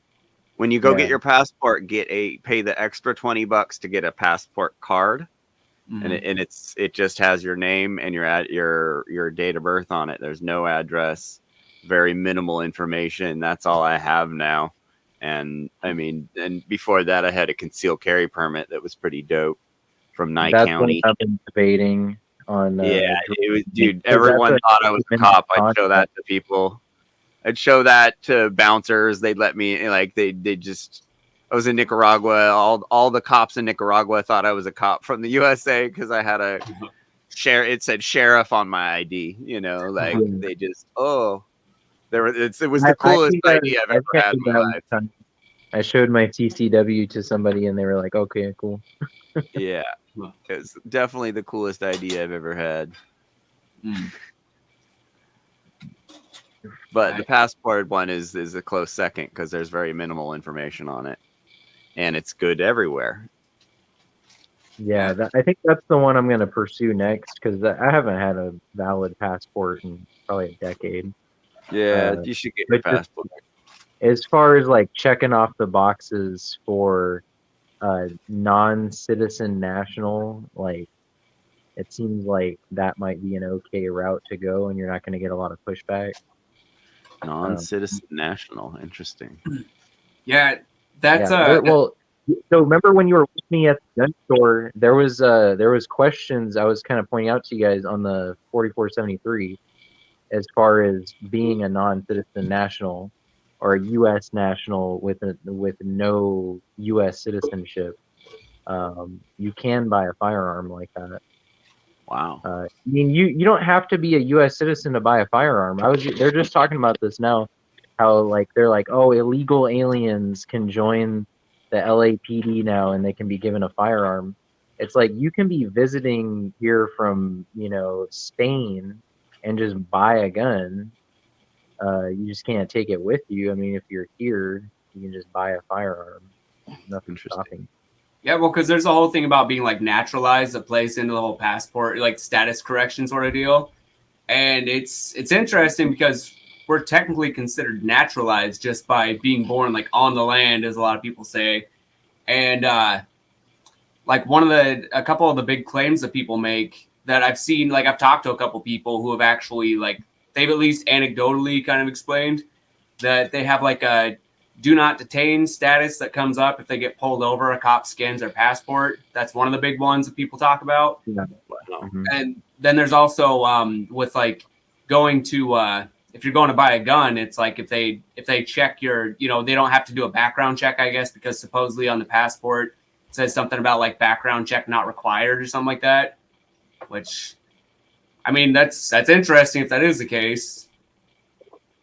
But yeah, we gotta. I really want to. That would be some interesting stuff to find out. Yeah.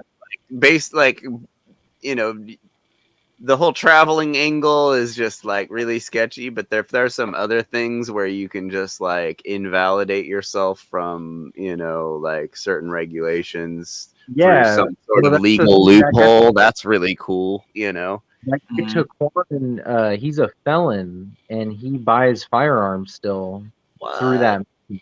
Yeah, and he said he's like, I didn't find this stuff because I was looking to be like, you know, status corrected, like traveling and all this shit.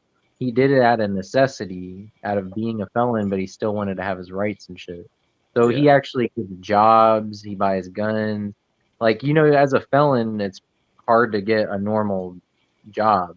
Yeah. So he's like, you know, quote unquote, like corrected his status in that way to land like regular jobs and shit. That was one of the things, like he's pushed into it, and now he's like sharing this information with people, whether you know it's legitimate or not. But I mean, he recently there was a situation with him where he got pulled over, and then they arrested him. He had a firearm on him, and then he went to court for it, and then they only put him on house arrest for like 2 weeks, and then they dropped the case. Huh. Yeah. So I want to do the passport thing, and then the other one I wanted to look into too, because tax season's coming up. And I, for the past 2 jobs I've had, I've always exempted myself from federal taxes. But then at the end of the day, of course, you know, it rolls around, you're gonna owe money. My first strategy is like, okay, I'm not giving the government a tax-free loan to start with, and then the money that I keep out of my paycheck from last year was worth more than it is now that I have to give it back. You know what I mean? Yeah. And I actually did something with it. Maybe I invested in it, made money off of it when it was valuable back then a year ago. So I'd rather do it that way than them just pull it out of my check. But one of the things they talk about too is getting an EIN number, or what is it called? It's like, so instead of using your social security number when you apply for a job, they say use this thing called an EIN number. And I guess people that are like celebrities and all this, they like buy expensive things with this, like yachts and diamonds and shit. Because your tax ID number, right? The ID number, exactly. So it's more like a number attached to like a corporation than it is a person. So instead of being a taxable person, like you can write off like your federal income tax as like a work expense through that number. So I don't know if my employer is going to go for it, since I'm already employed with that social security number, if I can go back and change that kind of stuff. But I'm going to give it a shot maybe for 2024. Yeah, there's okay, so just kind of preface it, like I don't know how much I want to say on it. There's a guy I know who talks about a lot of this stuff, and I can send you some links to kind of check it out, but he's like really deep in all this stuff. I mean, a lot of these communities get into the whole thing of having the EIN. It's like an employer ID number. And it's that whole deal. You use that in place of a social security number. But he also talks about this thing that when you're going to like start up a new job, or you can even like correct your status, so to speak, as like being a taxpayer, you use a W-8BN. And what that does is it basically makes it to where you're like exempt, and there's supposed to be like a legitimate sort of process behind it. Like they actually can't deny you if you submit this form. But I mean, it's a little confusing because you have to actually explain it to your employer, I guess, because like nobody understands the process.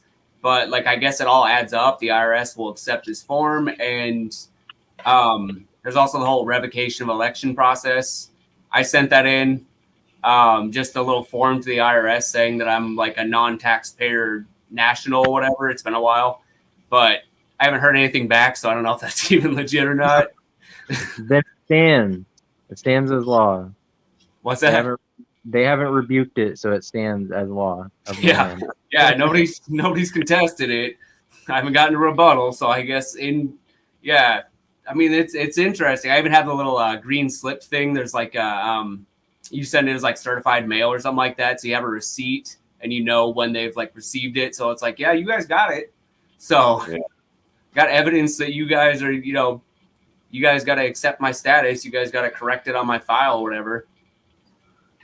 Oh yeah, that's a whole rabbit hole that I've been wanting to get into deeper, like word wizard from Keith with the whole Paul and slave stuff. He was getting deep into the real side of all that. I wanted to go deeper into that, but it's like looking into all these unstructured videos, not knowing exactly what you're getting into, like it can turn into a huge time sink. And like if it's worth it, if you know that there are results on the other side of it, like I think that would be 100% worth looking into. It's just I got to know that there's. I mean, maybe that's somewhere you got to know for yourself. You got to find out for yourself, but I don't know. Yeah. Interesting topic for sure. Yeah.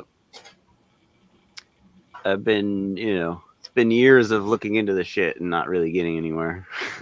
Yeah. Don't want to be spinning your wheels. That's the whole problem. I've had like buddies that had like weird license plates and shit where they're like like a weird FBI plate. I remember this dude was telling me it's like it was a patent, an FBI patent or a CIA patent or something. It was some kind of patented plate that was like a real thing. And it was like you could, like the cop would just most likely be like, okay, well, all right, go ahead. Like it was like kind of like it was like legal and it was like kind of official looking. So it was like most cops, you give them some paperwork and they just be all, yeah, I don't want to deal with this. I don't want to touch this. Yeah. That kind of a deal. Or at least that's what you would hope. But yeah, I don't know. It seems like, like it seems like living within the system a little bit seems to be the, safest and most effective way of living in a system. Like I get the whole like rejecting the whole thing, but it's nice to be able to travel and not get, or at least not have the threat of being thrown in jail and, dealing with cops that aren't willing to listen and stuff like that. You're always having to leave it up to, okay, is this cop going to be cool? And it's like, That's how all it often is comes that? down to at Yeah. the end of it. It's not How even often, whether not that there aren't cool cops out there, but I don't see them that often, and I'm not willing to just gamble on my freedom or her freedom or our safety because some guy on the internet said I can get away with not paying for registration, like it gets sketchy. It's just a couple $100, like Yeah, I get it. I've heard too people say like, they make the point of like you're not supposed to have the battle, like, don't battle on the in the streets with the cops. Like like the odds are they're not going to listen to you. So it's like sometimes it'll be something where it's like you can use some loophole where you like you sign the ticket like under duress or something like that, but it's still like it's still -1. What's that? UCC-301. I've done that several times. Whenever I remember, I do it. I've done it a couple times, but it didn't work. -1, something like that. Yeah, because you've got that out in case you have to sign under duress, and they probably won't even understand what that even means.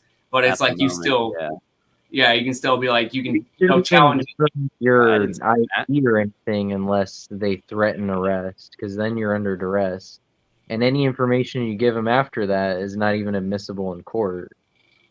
Because it's like they interrogated you to get information, and supposedly in our legal system, that's not applicable as like legitimate evidence. Yeah.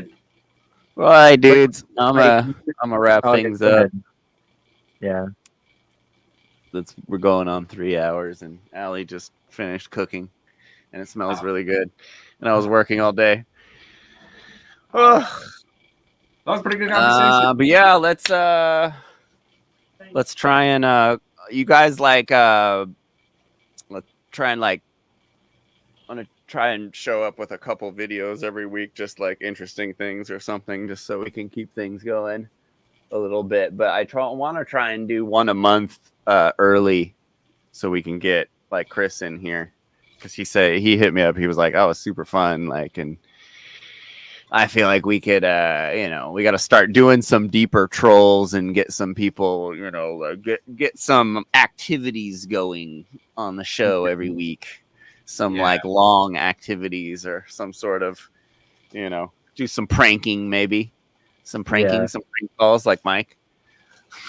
Yeah, I've been casting the net out lately to try to get people on the show, just different minds, different people with things going on. I wonder if it would be better if we switched it to Saturday. Yeah, Saturday. Do you think it would be better if it was a weekend? Yeah, maybe. I still work, but yeah, I can make it like around this time. Yeah. All right. All right. I'll catch you guys next week and whatever. All right. Facebook. All right. Peace, dudes. Peace. See you.